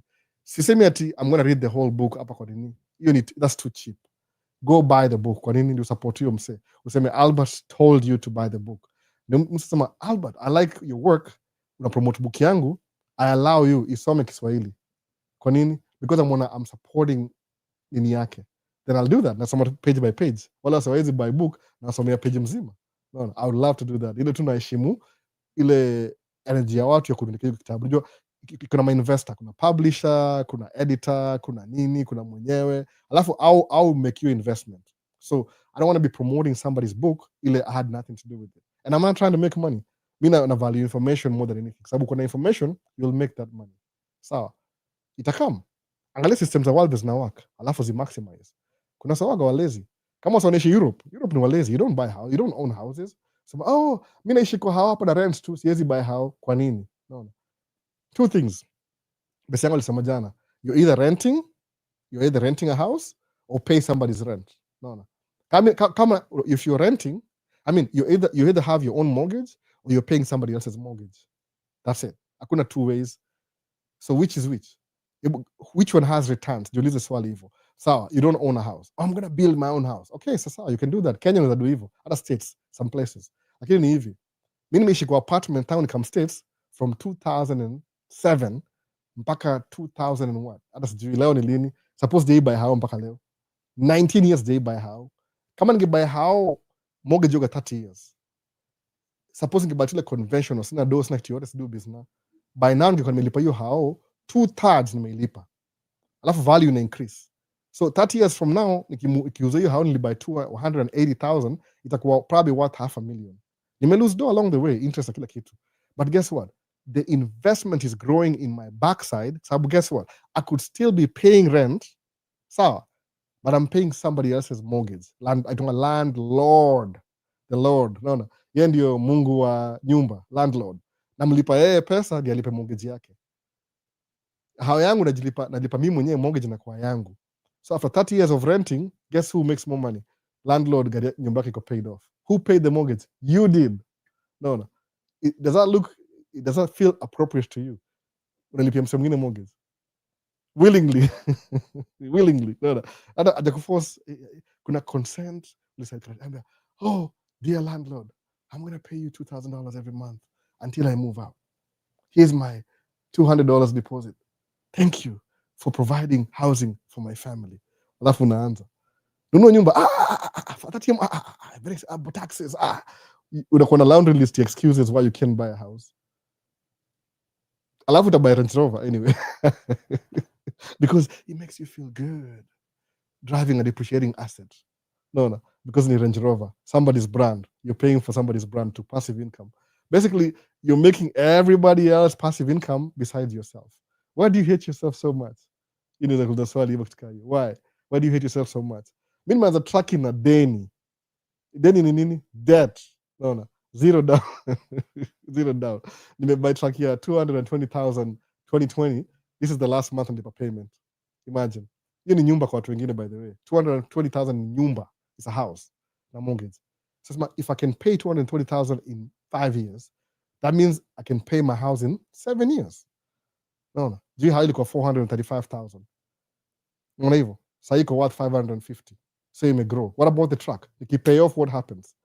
Ni depreciating asset, but if you run 2-3 more years, if you maintain, nakapata free money for 3 years from now. Unaona sasa?